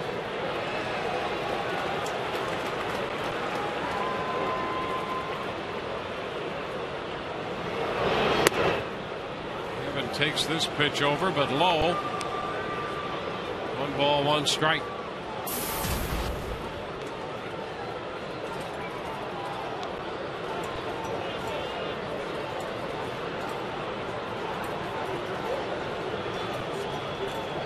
One ground ball, backhanded by Dobbs. A throw to second's going to be in time for the force play there. Dobbs, after committing the error, makes a nice play on the hard hit ball by Longoria. Rays lead 7-1 through 6.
After the first out, leading off the game, he swings at the first pitch.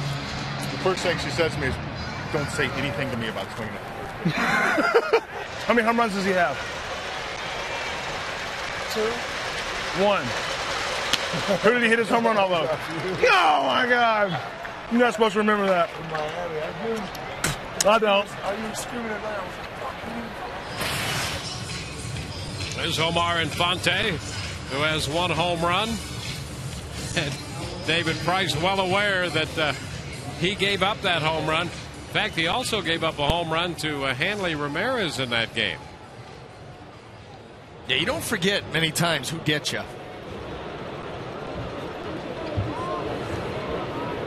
Gabby Sanchez goes after the first pitch and looks a high fly ball, shallow center, and B.J. Upton's there making the catch on it. 1 pitch, 1 out in the 7th. Big Adam Russell starts to loosen for the Rays in the bullpen. Be nice to get Alex Cobb here through the 7th inning. Nice clean inning. Rays working with a 6-1 lead now.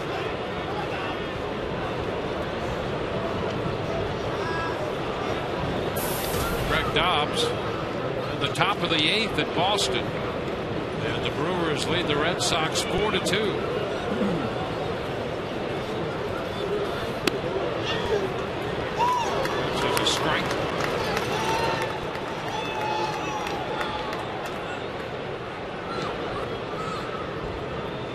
given up a run on 2 hits. Pitch bouncing away. 2 strikeouts tonight registered by Alex Cobb. And 1 walk. That walk led to the first run of the ball game. And a base hit the other way between short and third. So Dobbs picks up a hit. Gives him 1 for 3. Number 2. Fans, be sure to tune in Friday, July the 1st for the 2011 Rays broadcast auction to benefit the Rays Baseball Foundation and the Tampa General Hospital Children's Medical Center. The Rays will auction off one-of-a-kind experiences with your favorite Rays players, including hitting lessons with Johnny Damon, exclusive ticket packages, a trip to the All-Star Game, and more. First pitch to Ramirez, and that's a strike. Ramirez out back in the second inning on a very good play by Brignac at shortstop. Then he singled into right in the 5th. So Ramirez, who has been struggling right along with the Marlins in general, 1 for 2 tonight. Pitch up and in a bit. 1-1. Absolutely nothing wrong with that.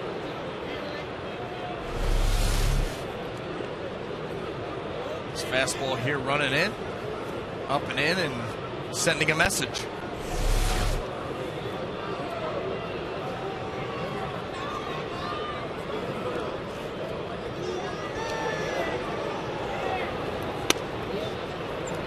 Pitch missed in.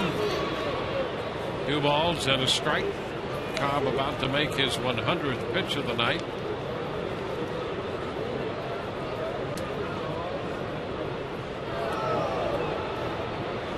Alex against Detroit made 102 pitches, gave up 1 run in that one. And that pitch is a ball.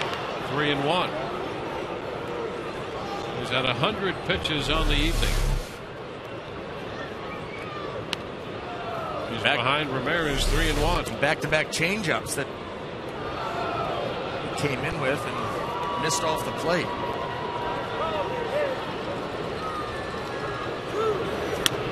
And ball 4 is inside. So he walks him. He'll push Dobbs up to second. Put Florida runners at first and second with 1 out. And Joe Madden appears from the Rays dugout with an eye toward the bullpen, and a good job by Alex Cobb, the young man out of Vero Beach. Call to the bullpen brought to you by Metro PCS.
He works 6 1/3, allows 3 hits, 1 run, responsible for 2 men on as he departs.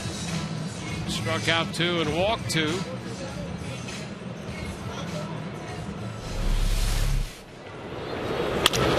very good. Mixed his pitches well. Pitched ahead in the count a lot tonight. Adam Russell in relief now, gets ahead. The first pitch to Jose Lopez is a strike. Well, Adam Russell on for the 28th time, 1-1 record, ERA 2.13, very good. 25 and a third innings. Just fouled back. 2 strikes.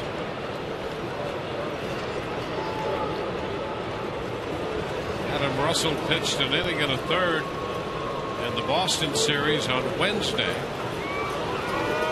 Gave up no hits, no runs.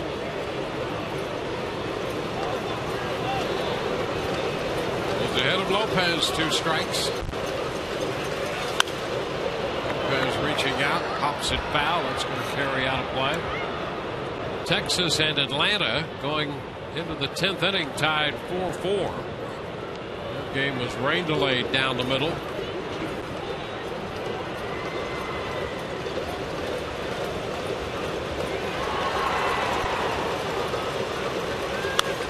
Foul ball back. As going after that 0-2 fastball in the mid-90s.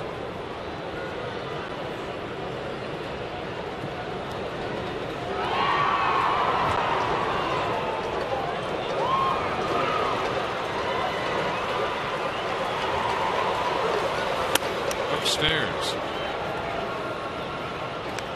1 ball, 2 strikes. Here the Rays have a 7-1 lead. Toronto leads Cincinnati in the bottom of the 7th at Cincinnati, 4-0. Ground ball right side. Kochman goes to second out there. Over to first, not in time, and Russell couldn't hang on to the ball anyway. Dobbs goes to third. Ramirez is forced at second. Kochman to Brignac. 2 outs with men now on the corners. Well, trying for the difficult 3-6-1 double play. We'll stick out the bat. Kochman, nice play, good feed. Brignac, the good throw coming over the bag, but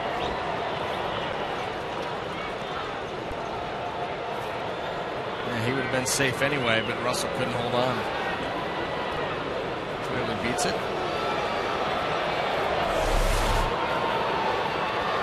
John Buck, and this one a wild pitch to the backstop. Runners going to try to score, and does. The throw past Russell out into the infield. Down to second, Lopez. So it's a wild pitch, allowing the run to score, and that makes it 7-2. Well, this is just a gift-wrapped run. You got 2 outs. Just yanks that ball down and away from Jaso.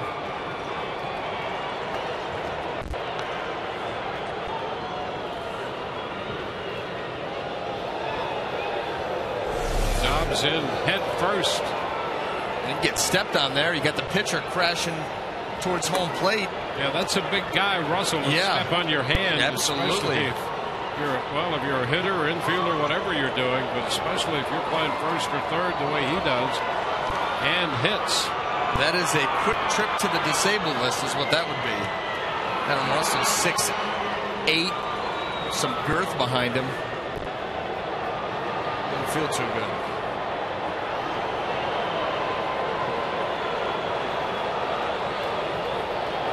Two and 0 count to Buck. Fouls it right back into the screen. 2-1.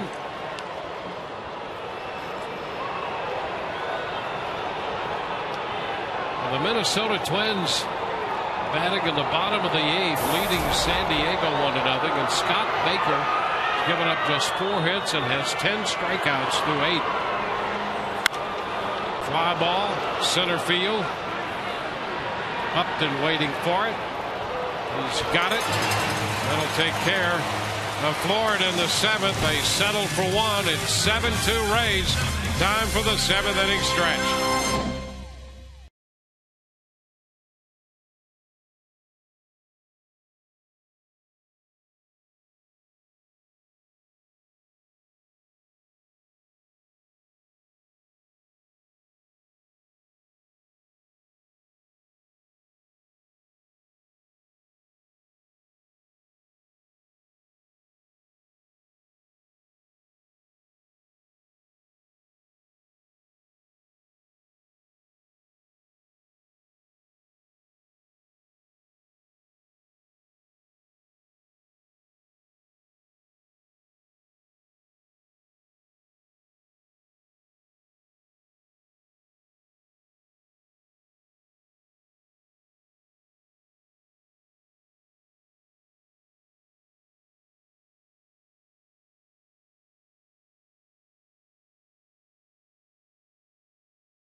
23-year-old right-hander Alex Cobb tonight. He gave the Rays 6 1/3.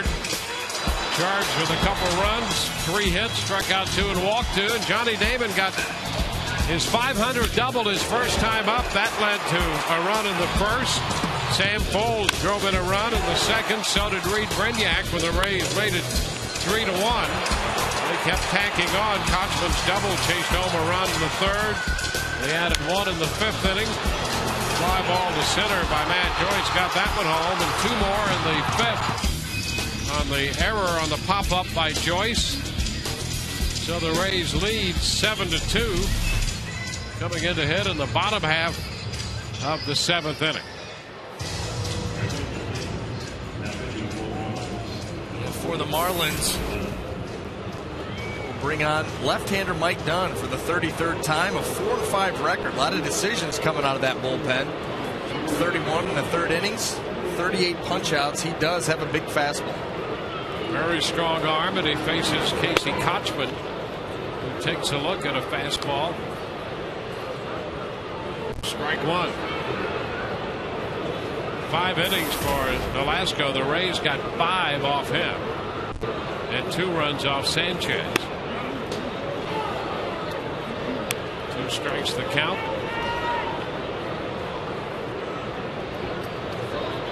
Well, that was a strange inning for Sanchez. He had control problems after getting the first 2 men. Wound up walking the bases loaded. 2 runs scored on the error. So he didn't give up the hit, didn't strike out anybody. He walked 3 and gave up a couple runs. And the 1-2 pitch to Kochman, and he fouls it out of play. Well, this is one of those hitters not afraid to hit with 2 strikes. Casey Kochman does an awfully nice job of putting the ball in play and always giving himself a chance.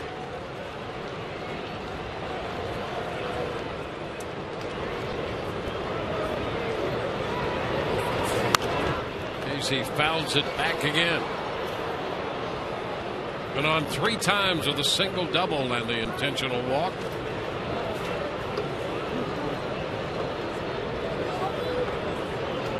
I mean, his last 82 plate appearances, he's only struck out 5 times.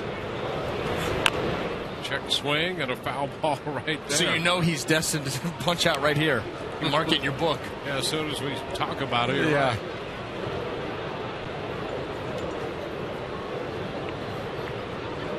A lot of guys don't trust themselves and have a hard time hitting with 2 strikes. That's why you see him attacking early. And he's out on strikes. And there you go. Way to go. First strikeout of the night for Florida pitching, and let's check in with Todd. Dwayne, we have a giveaway item tomorrow, BJ Upton bobblehead doll. This is courtesy of AT&T. Very good design here. They've got all the details, a little shin guard.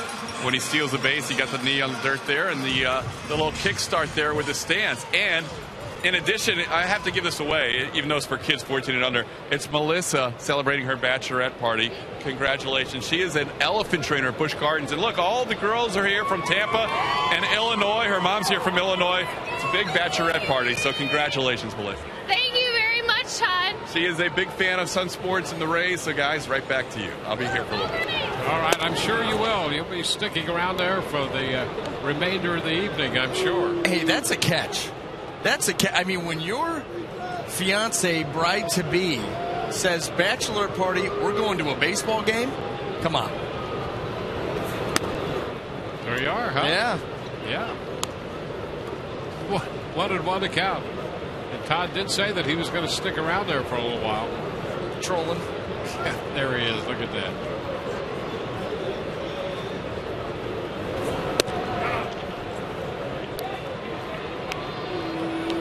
Todd. 1 ball and 2 strikes.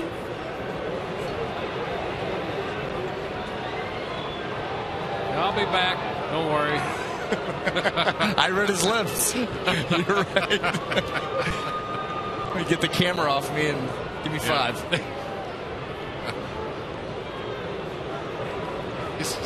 Let me circle back around. Here's the 1-2. There's a shot back into deep center field. Wise on the run. He caught one earlier on the track, and he catches up to this one. Boy, BJ picked the deepest part of the park, and did he drive it? But Dwayne Wise caught it. And that odd little angle out there in deep center field. He got a fastball, a four-seamer up in the zone. Good solid contact. Wrong part of the field.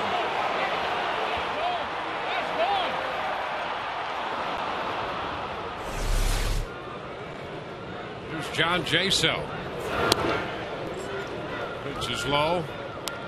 But Brignac hit a ball deep to center field in the fourth that Wise got back on the track and caught that one. And he runs that one down off the bat of Upton. BJ's hit the ball hard.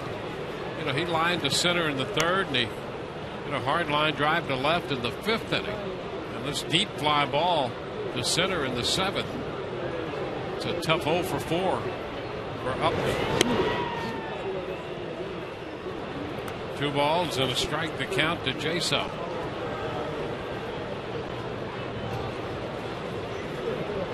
Just keep hitting the ball hard. Good things will happen.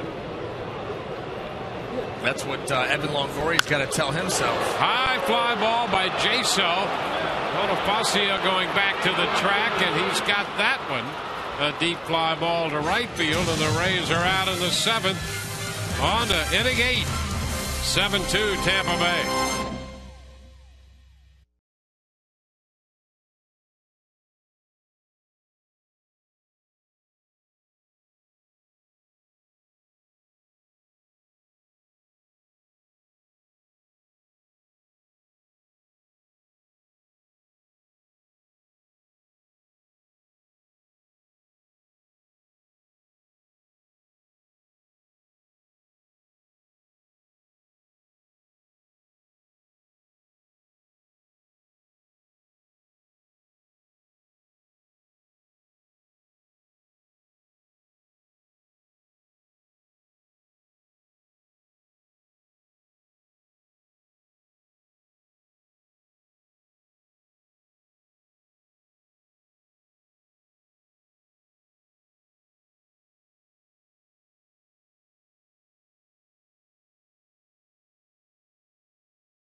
Rays lead the Marlins 7-2. If Rays pitchers strike out 10 batters in a home game, take your ticket stub to any Cane's Furniture store and get a coupon for a free Papa John's pizza. Plus, sign up at Cane's Furniture for a chance to meet one of your favorite Rays players. Cane's, quality so good, it's guaranteed for life.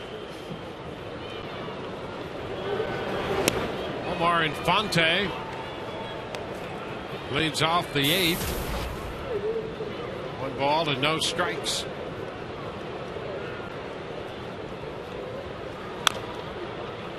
Bouncing ball foul. 1-1.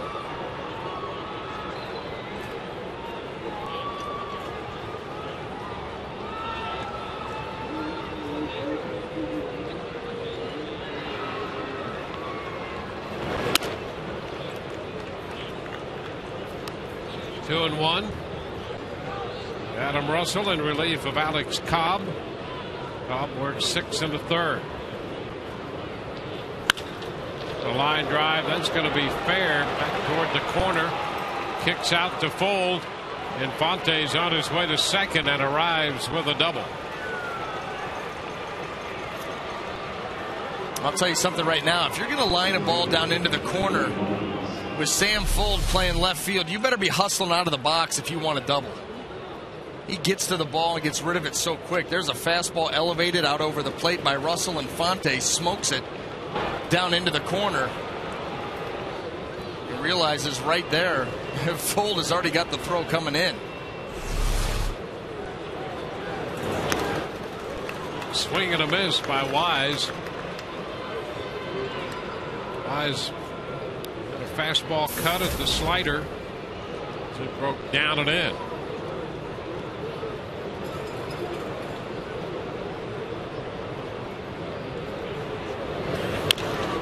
Bouncing ball foul. 0-2.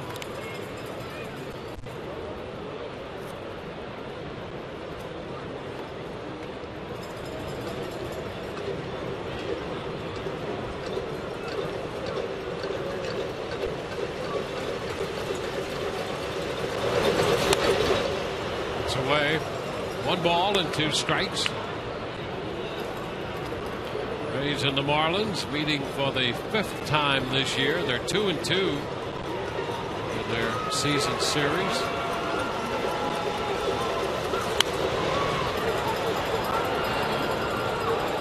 Count still a ball and 2 strikes. Rays dropped 2 out of 3 to the Marlins over in North Miami.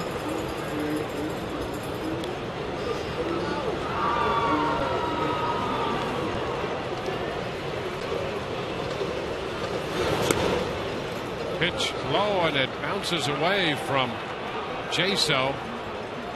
So into third goes Infante. Now that was just a fastball down in the zone, and it's the 4th passed ball of the year charged to Jaso. yeah, here it is. Fastball down, just clanked.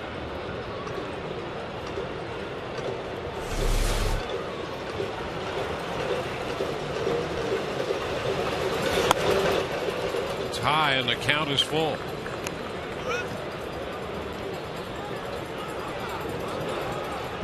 Rays lead by 5.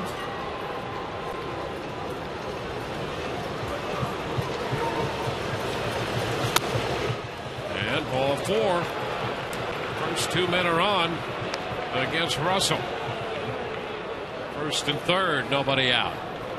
For all the latest news, in-depth investigative reporting, and sports coverage, sign up for the St. Petersburg Times. And for home delivery, call 877-THE-TIMES. Emilio Bonifacio is due. Joe Madden is coming out of the dugout. Russell's given up a double and a walk. Pass ball moved 1 man to third. Cesar Ramos in the bullpen, and he'll get the call. We will be back in a moment.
Buddy's Home Furnishings with lease purchase programs or up to 6 months, same as cash on furniture, TVs, appliances, and more. By Checkers, Feast On, and by your local Southern Ford dealers.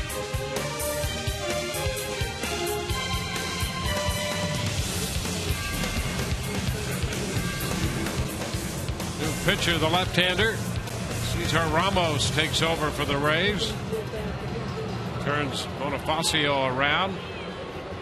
Will be hitting right-handed with men at first and third and nobody out.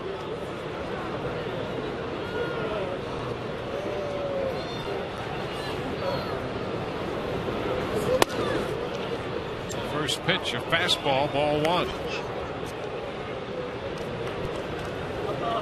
So the Marlins, for the second time in this game, put the leadoff hitter on, but Infante doubled. He's at third. Wise walked. The pitch is foul back, 1-1. Ramos fortunate there. Bonifacio going up above the zone. Swing at that fastball, doing him a favor.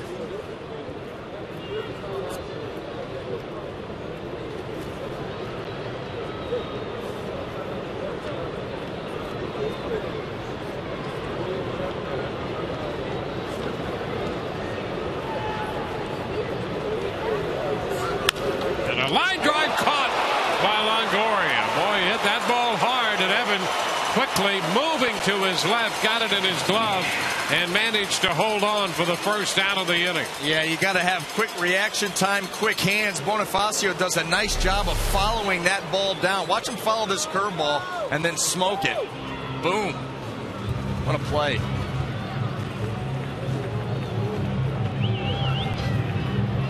Well, Evans hit a couple of balls hard tonight at the plate with nothing to show for it. And he took one away from Bonifacio there on that hard hit line drive to the left side.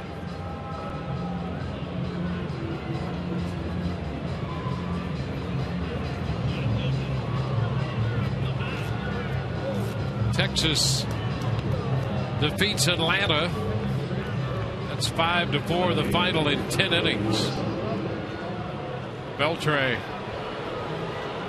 turned out to drive in the winning run. Here's Logan Morrison.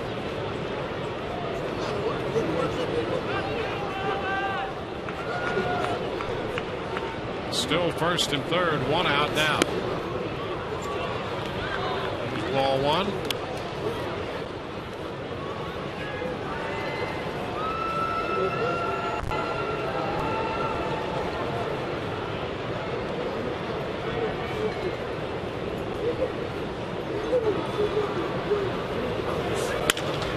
Fly ball, center field. Upton will have to go back on this one. He'll make the catch. Tag, Infante is going to score from third. Morrison picks up his second run batted in of this game. Now it's 7-3.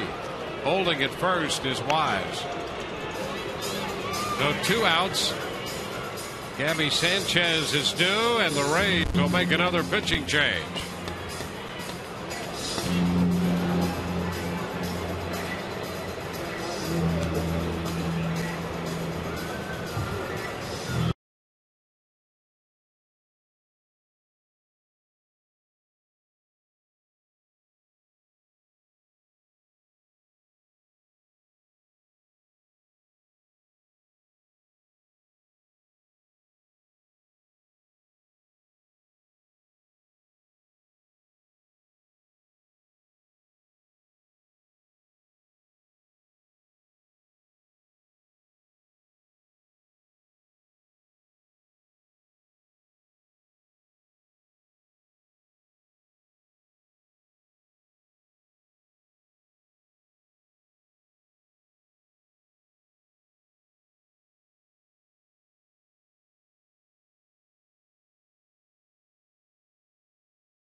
Because pitchers will fall if they just hit flat ground. It'll be bad.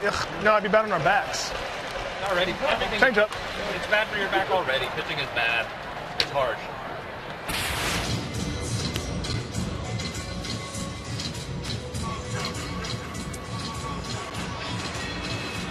Back at Tropicana Field, where the Rays have a 7-3 lead, and Juan Cruz is the new pitcher, their fourth of the night.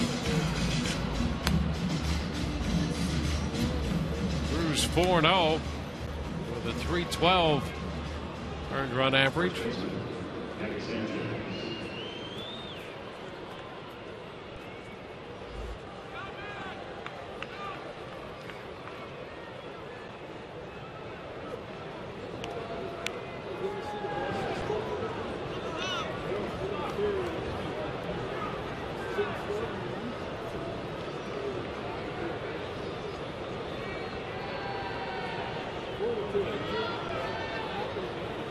Sanchez doubled in the first. 1 for 3. Strike one. Cutter from Cruz to start him.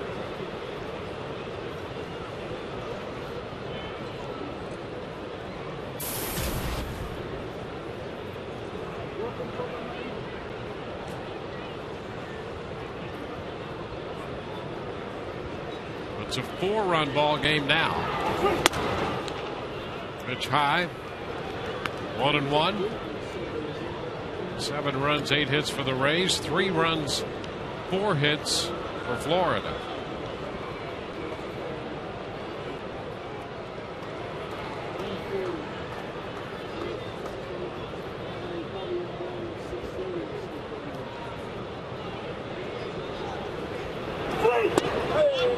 That catches the strike zone. 1-2.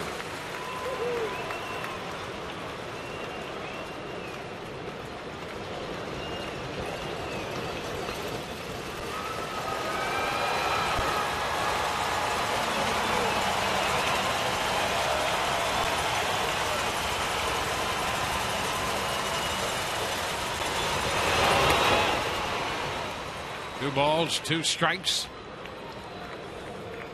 Pitch biting. You know, the previous pitch was a slider. He started inside, working to the middle of the plate at 81 miles an hour, then goes with that cutter. It's got the slider action, especially when it's down in the zone, much like Kyle Farnsworth. A much harder pitch than the regular slider. That one at 90.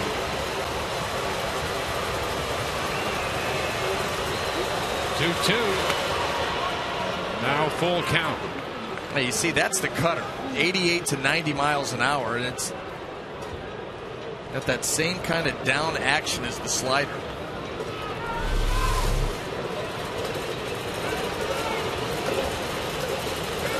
Runner home, a man at first. 2 outs.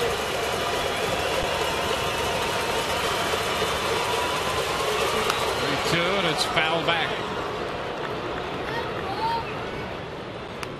Sanchez doubled in the first. Came into the game 9th in the National League in hitting.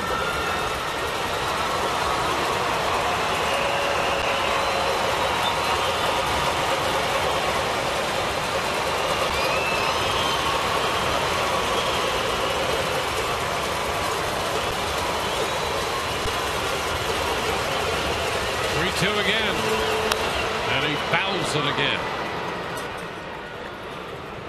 So Sanchez and Cruz head to head here with this full count.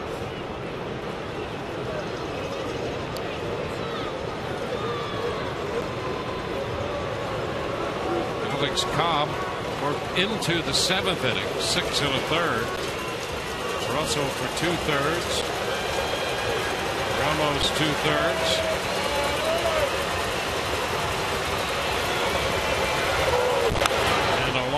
Foul, well foul.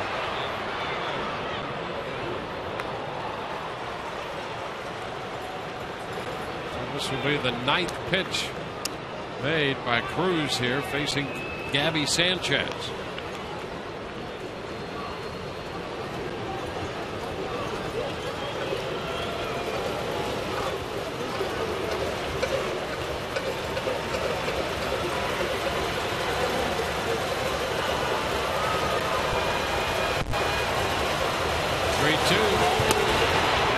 It's low for ball 4. He missed with a fastball down.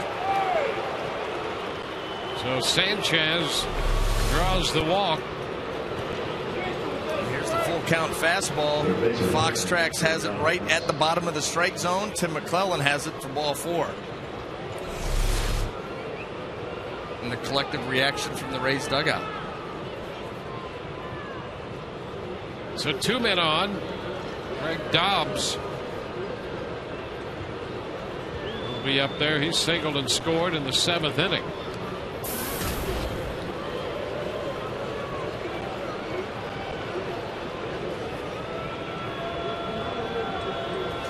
Rays trying to get out of the 8th.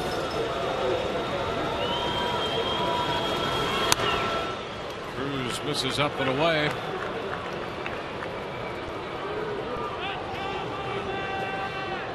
The bullpen the last couple of weeks has been very good. It's been a good month of June. The pitching staff and the bullpen especially. It's going to be a strike, says Tim McClellan. It's 1-1. Well, I'll tell you what you want to do here if you're Juan Cruz is you want to retire Greg Dobbs. You don't want Hanley Ramirez coming to the plate here with an opportunity to tie this ball game up. Lurking in the on-deck circle. Gone far enough. Double, a pass ball, a couple of walks. Sacrifice fly. 2 outs, a run home. Ramirez on deck. And they threw out the anchor to completely ruin the rhythm of this game. And a shot towards center field. Upton on the run. He gets there. B.J. Upton cutting to his left, holds it in. Dobbs is out of there, and the Rays limit the damage to just the 1 run. Bottom of the 8th coming, 7-3 Tampa Bay.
The 8th, the 16 greatest moments in MLB All-Star Game history are going head-to-head to determine which is the most memorable of all time.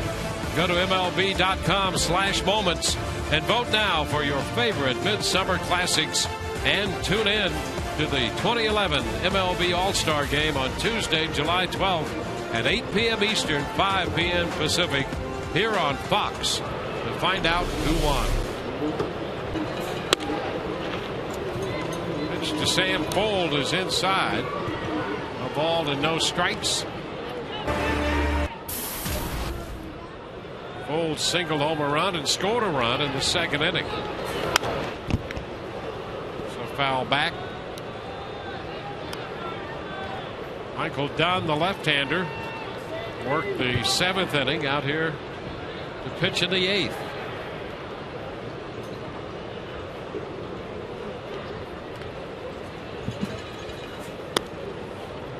Pitch is low. It's 2-1. 7 runs, 8 hits, and an error charged to the Rays. 3, 4, and 2 for Florida.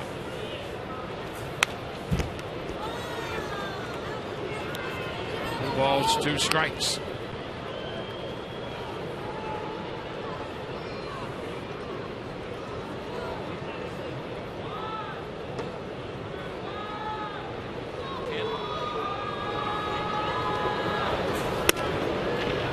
Pitch is high. 3-2.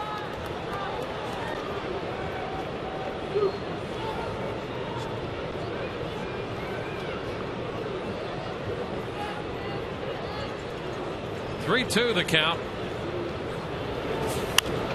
Sam fouls it back. We'll see another pitch.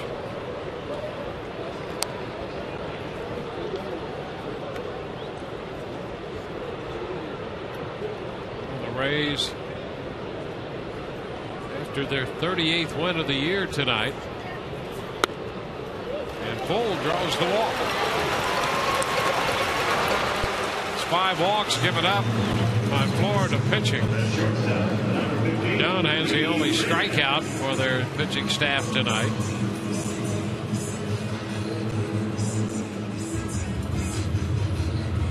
And now it's Reed Brignac.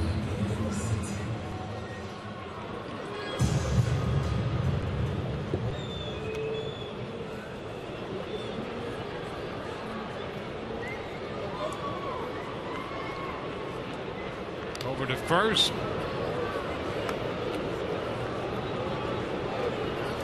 Rays have had base runners in 6 of the 8 innings now.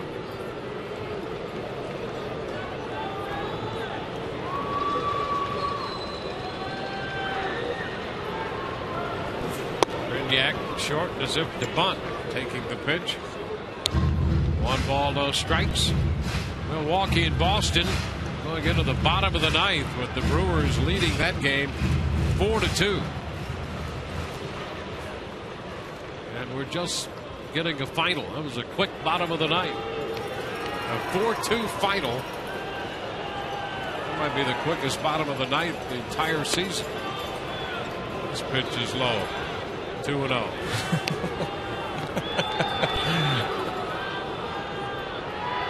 All that scoring done early. Yep. Get it out of the way and then go to work. So the Red Sox drop a game. Yankees have already beaten the Cubs, so they're a game and a half back. The Rays trying to pick up a game.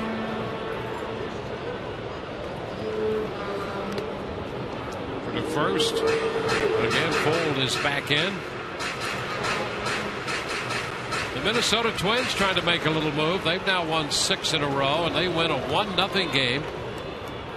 Baker and Caps combined on that 1-0 shutout. They beat the Padres.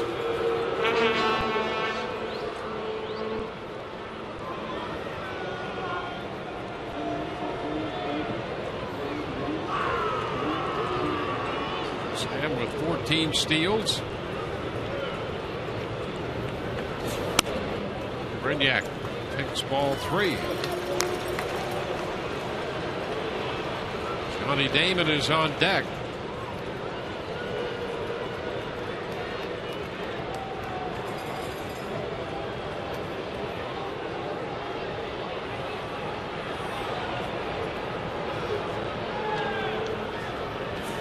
And ball 4.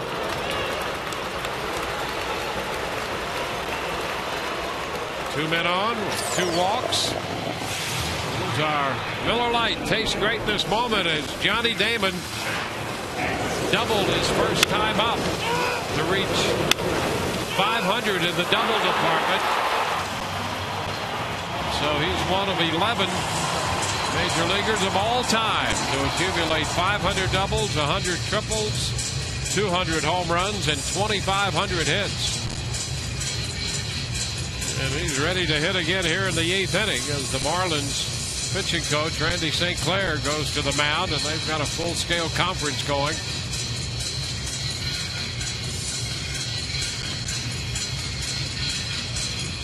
The Rays, who saw the Marlins score a run in the 7th and an unearned run in the 8th to make it a 7-3 game.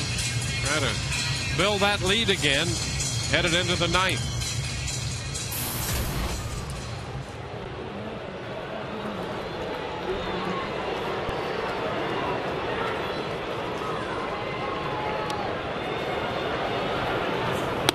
Damon takes the ball down the lefty.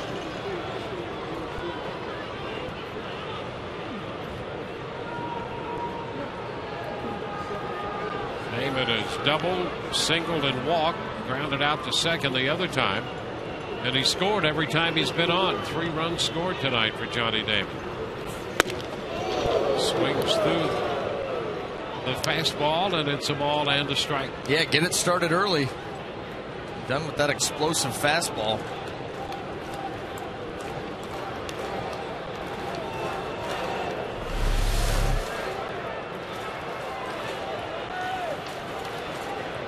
Down has followed Nolasco and Sanchez to the mound.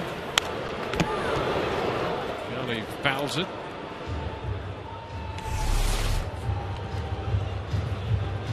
One ball, 2 strikes.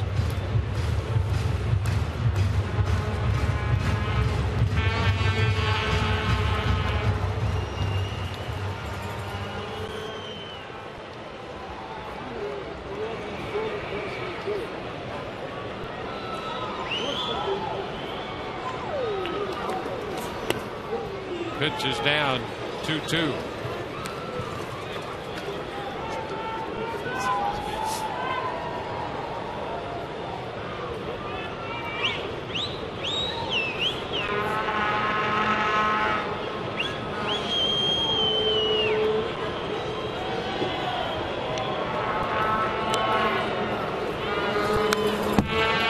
There's a foul ball, and the count is still 2-2.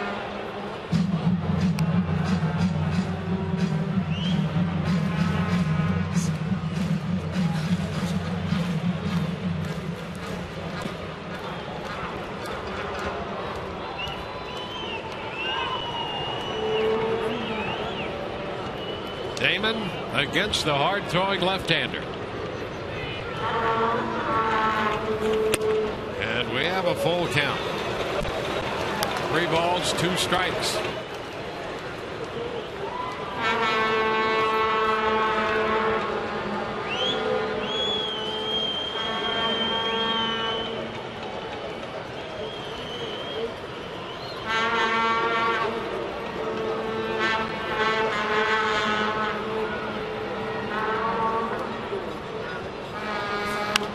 Damon, foul ball out of play, forcing another 3-2 delivery.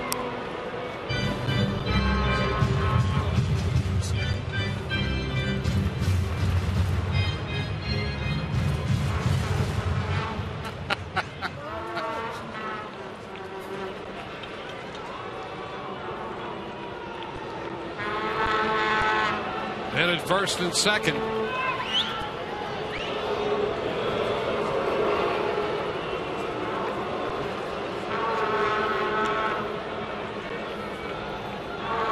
Fold walked on a 3-2 pitch. Brinyak walked on 4 pitches. Now 3-2 again, and there is ball 4. Dunn has walked the bases loaded. They're loaded with nobody out. Ben Zobrist is due. Edwin Rodriguez comes out of the dugout. They're going to make that long walk to the dugout to make another pitching change. We'll be back in a moment.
Built.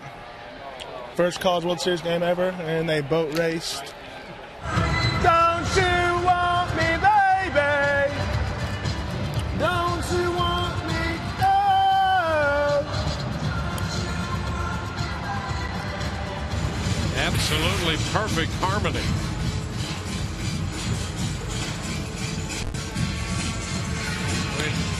We'd like to thank David Price up until that last singing performance for wearing the mic tonight. He's been good. He's been really good. Energetic. Pulling for his teammates. A lot of life in that dugout. Just the way it should be. Yep. There's a lot to like about him. Rays lead this game 7-3. Ryan Webb is the new pitcher. Dunn walked the bases loaded. Webb inherits 3 base runners with nobody out. Yeah, thanks, Coach. On for the 33rd time, a 1-3 record. 32 in the 3rd innings. And he's in a tight spot here. Ben Zobrist at the plate. And he sends a high pop-up, third base side. And Dobbs there to make the catch. 1 out. The bases remain loaded.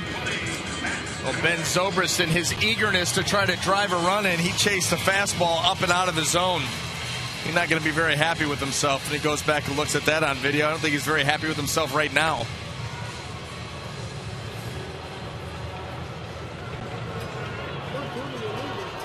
Well, here is Matt Joyce. Well, Matt Joyce has a chance to tie a major league record. He's given in a couple runs with 2 sacrifice flies tonight.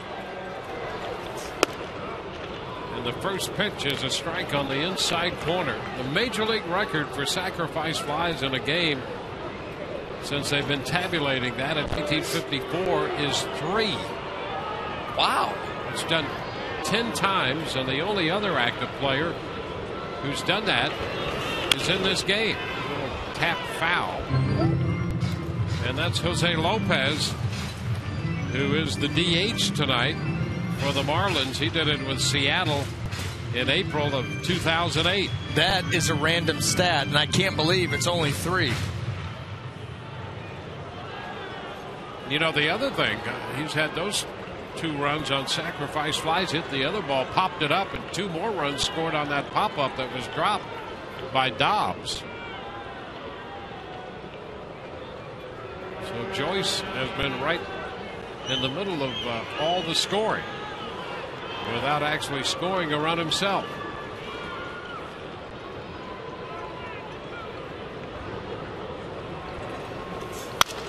Line drive, and that's foul.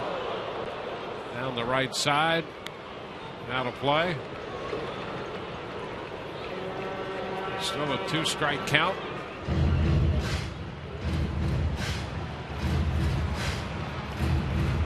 Bases loaded, 1 out.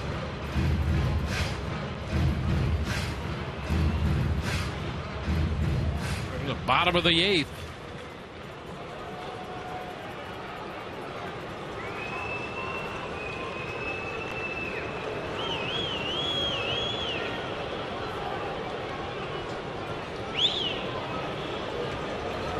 Pitch, and that's low. A ball and 2 strikes.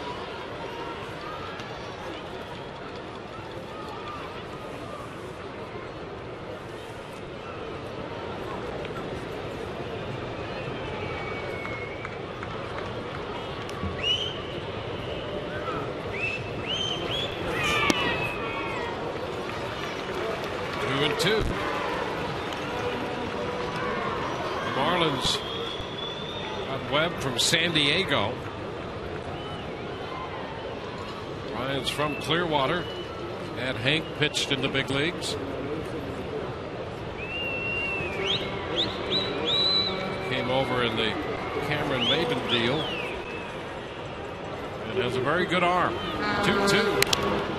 Just a little piece of that one. Change up there, it appeared, from Webb. Yeah, and a good one out over the plate below the zone. Matt Joyce doing a nice job of just being able to catch a piece of that and stay alive.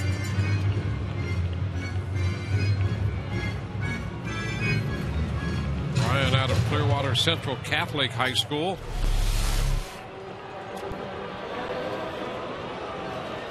See that extension there from Joyce just to take that ball foul. 2 balls, 2 strikes. A ground ball foul, so we have a local matchup here with Ryan Webb facing Matt Joyce.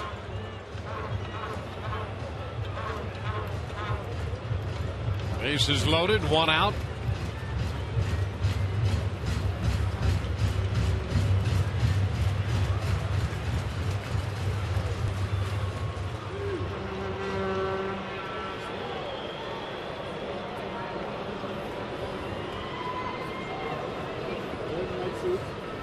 The 2-2 and a line drive caught by the second baseman Infante, and they're going to double up.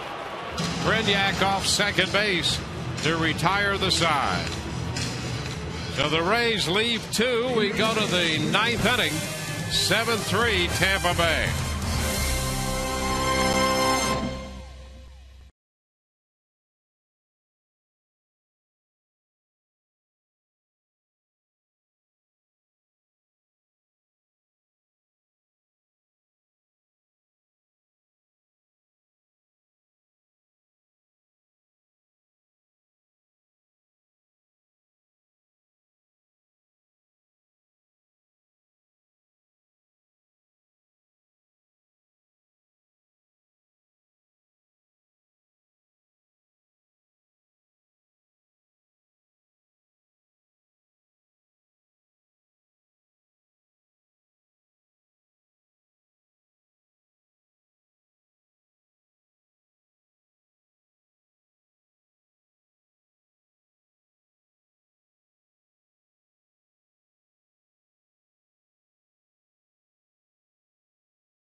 Time to remind you about our Auto-A text poll question of the night. Good start today again by Alex Cobb. And our question is, with Jeff Neiman coming back to the rotation on Monday, what should Alex Cobb's role be for now? Should he be a starter, still a reliever, or should he head back to AAA Durham? Text your vote to 78979.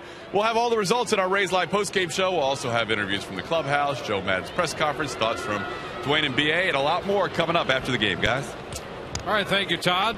On to the 9th, and Hanley Ramirez leads off. The first pitch is a strike from Juan Cruz. He opened him with a fastball around the knees. Strike 1.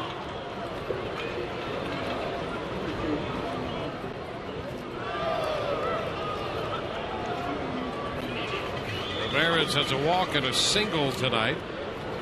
Retired first time up on a good play by Brignac, ranging to his left at shortstop. 1-1.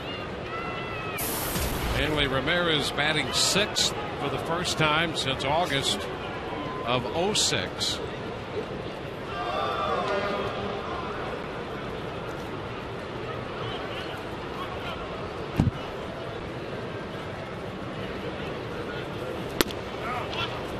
And that's a strike on the outside part of the plate. Good cut fastball there by Juan Cruz. Catches that outside corner.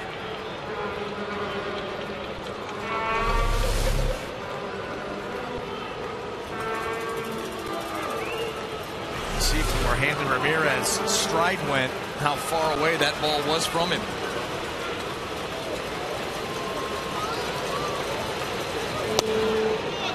Wow. And Cruz thought he had a strike right there. He did. That's ridiculous. That's a fastball right down the middle above the knees. That's not even at the bottom of the strike zone. That is right down the middle. Where do you want it?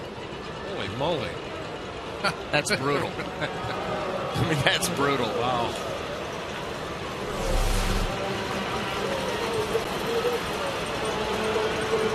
Two balls, two strikes. And that's a little bit outside. 3-2.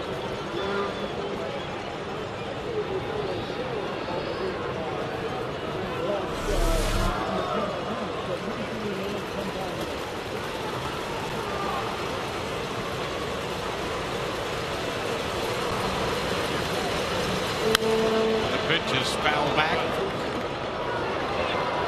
So we'll see another 3-2 pitch.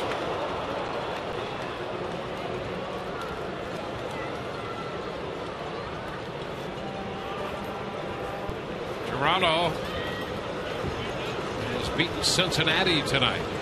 It's a 4-0 final.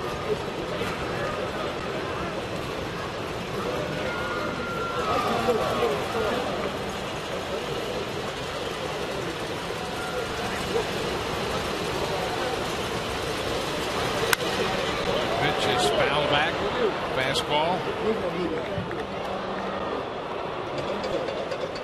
Brendan Morrow started that game for the Blue Jays.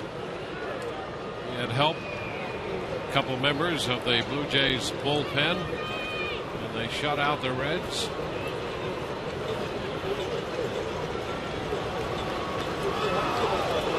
Rays trying to close down the Marlins and pick up this victory. If they could do that, they would pick up a game on Boston. And there is ball 4. Cruz not happy. He's getting a little reaction from Tim McClellan. Cruz thought he had Ramirez struck out. He's upset. McClellan stares out at him.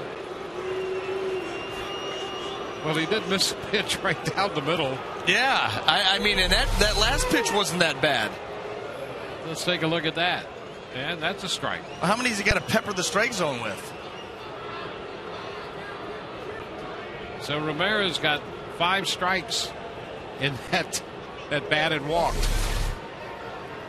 That's a shame. Well, Jose Lopez at the plate. The pitch is high, 1 ball and no strikes. He may not get another strike. And I'll tell you, and it should. And you hope that it's not this way, but Cruz can get a little animated out there, and umpires have memories. They don't like that. Well, now you can see the anger starting to take over with the mechanics. Overthrew that fastball, yanked the other pitch. That's what Jim Hickey's doing right now. Just try to calm Juan Cruz down, get him refocused back into the zone.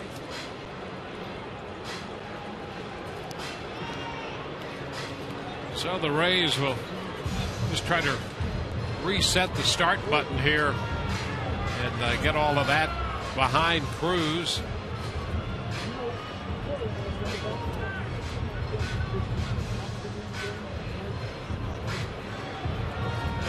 Lopez has a 2-0 count.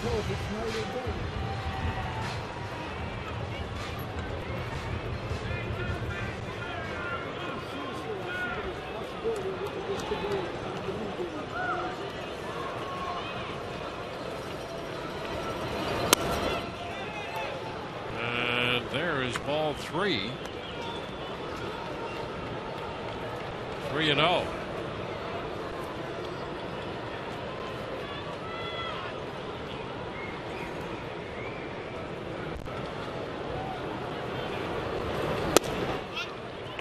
There's a strike. It's 3-1.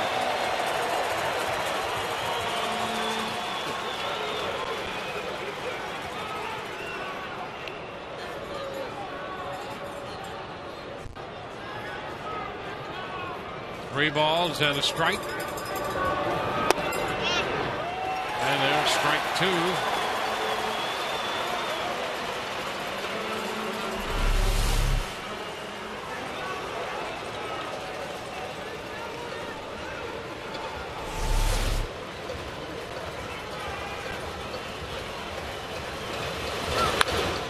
The pitch is popped up. Foul ball. And Longoria is there. 1 away. So John Buck is due, and the Rays have had Peralta in the bullpen, and Joe Madden's going to go to the mound to make the pitching change here. We will be back in a moment.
Farnsworth, who has unofficially become the closer for the Rays. Learn more about his journey to the major leagues. Plus, watch as Farnsworth enjoys a game of paintball with his friends and family. All that and more on Inside the Rays. Kyle Farnsworth, Sunday at 5 p.m. on Sun Sports.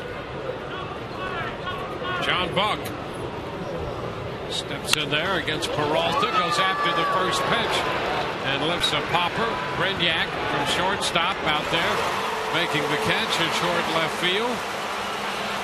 So Peralta gets Buck on the first pitch.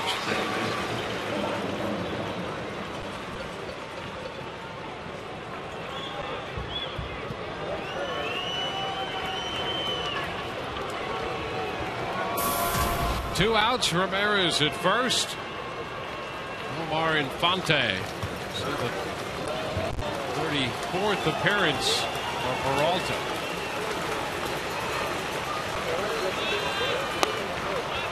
Pitch is a strike. The second base goes Ramirez.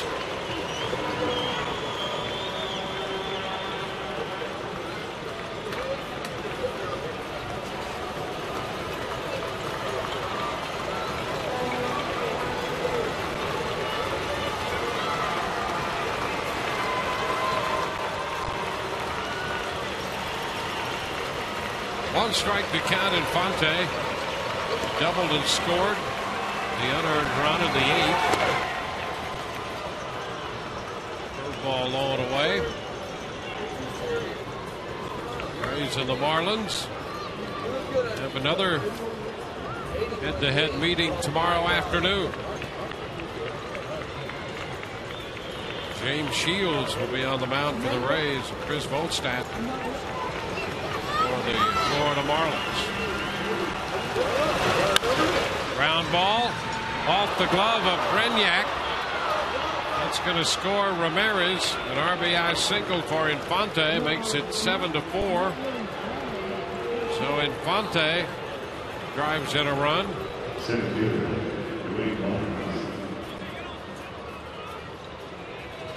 the run will be charged to Cruz.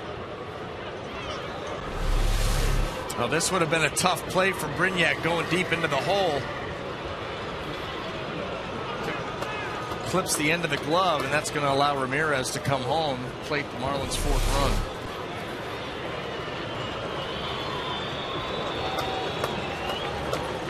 So it's a 3-run ball game right now. Wayne Wise in the batter's box. The pitch is down. And up to second goes Infante on indifference.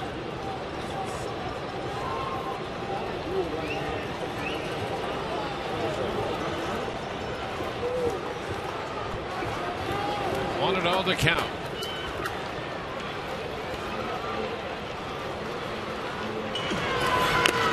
Cut to miss. It's 1-1.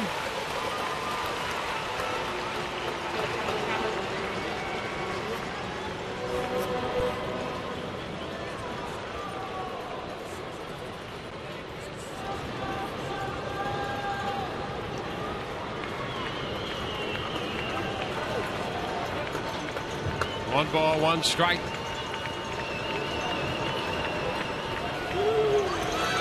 Swing and a miss. 1-2.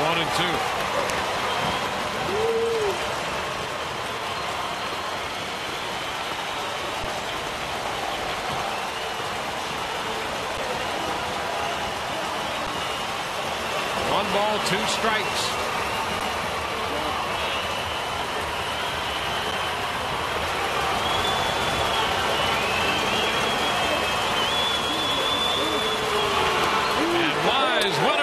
This game is over.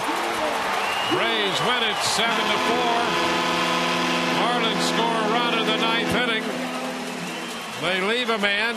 Took 3 hours and 21 minutes to play this game, and the Rays come away with a 7-4 victory. They pick up a game on the Boston Red Sox as a result. See, Wise could not check.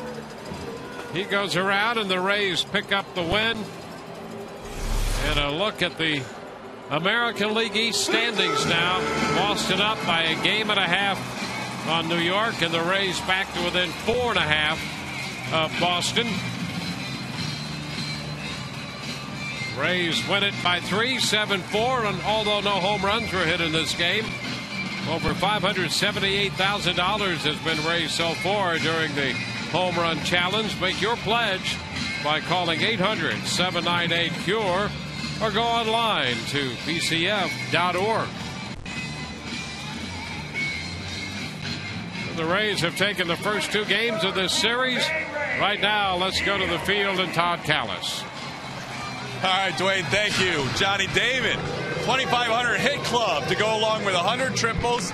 You had the 200 home runs, and now you get 500 doubles. What does that mean for you? Oh, it means so much, especially to do it in front of our home crowd, do it in front of a bunch of family, friends.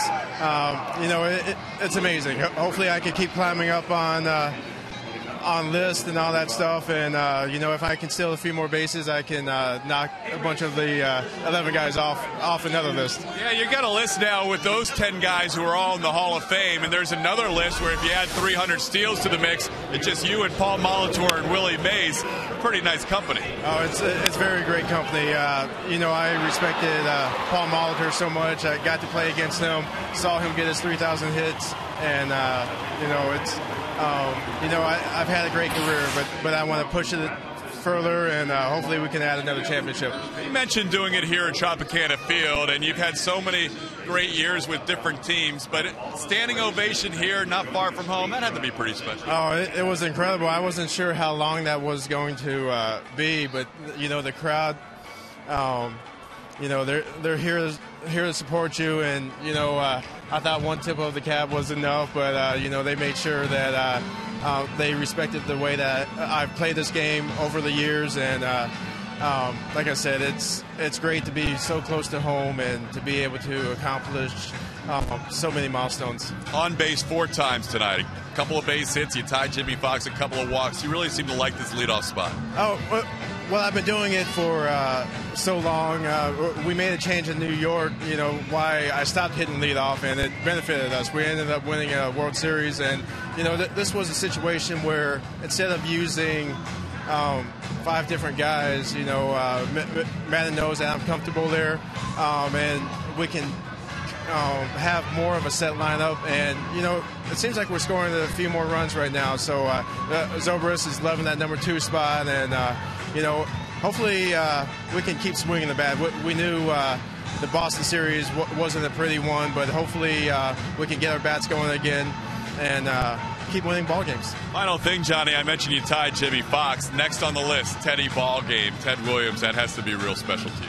Yeah, that's very special to me. I mean, everybody looks at Ted Williams as being the greatest hitter of all time. I agree, and I mean, he served our country very well, and that's why his hit total was down. But playing in Boston, knowing how big he was there and how big of a career he had, that's going to be a great milestone for me. Congratulations on this milestone. Thanks, Johnny. Thank you. All right, guys. Johnny Damon, 2,500 hits, 500 doubles, 100 triples, 200 home runs, 1 of 11 all-time. Back to you. Yeah, it's a great night for Johnny Damon, and great career and a lot more baseball left for him to play.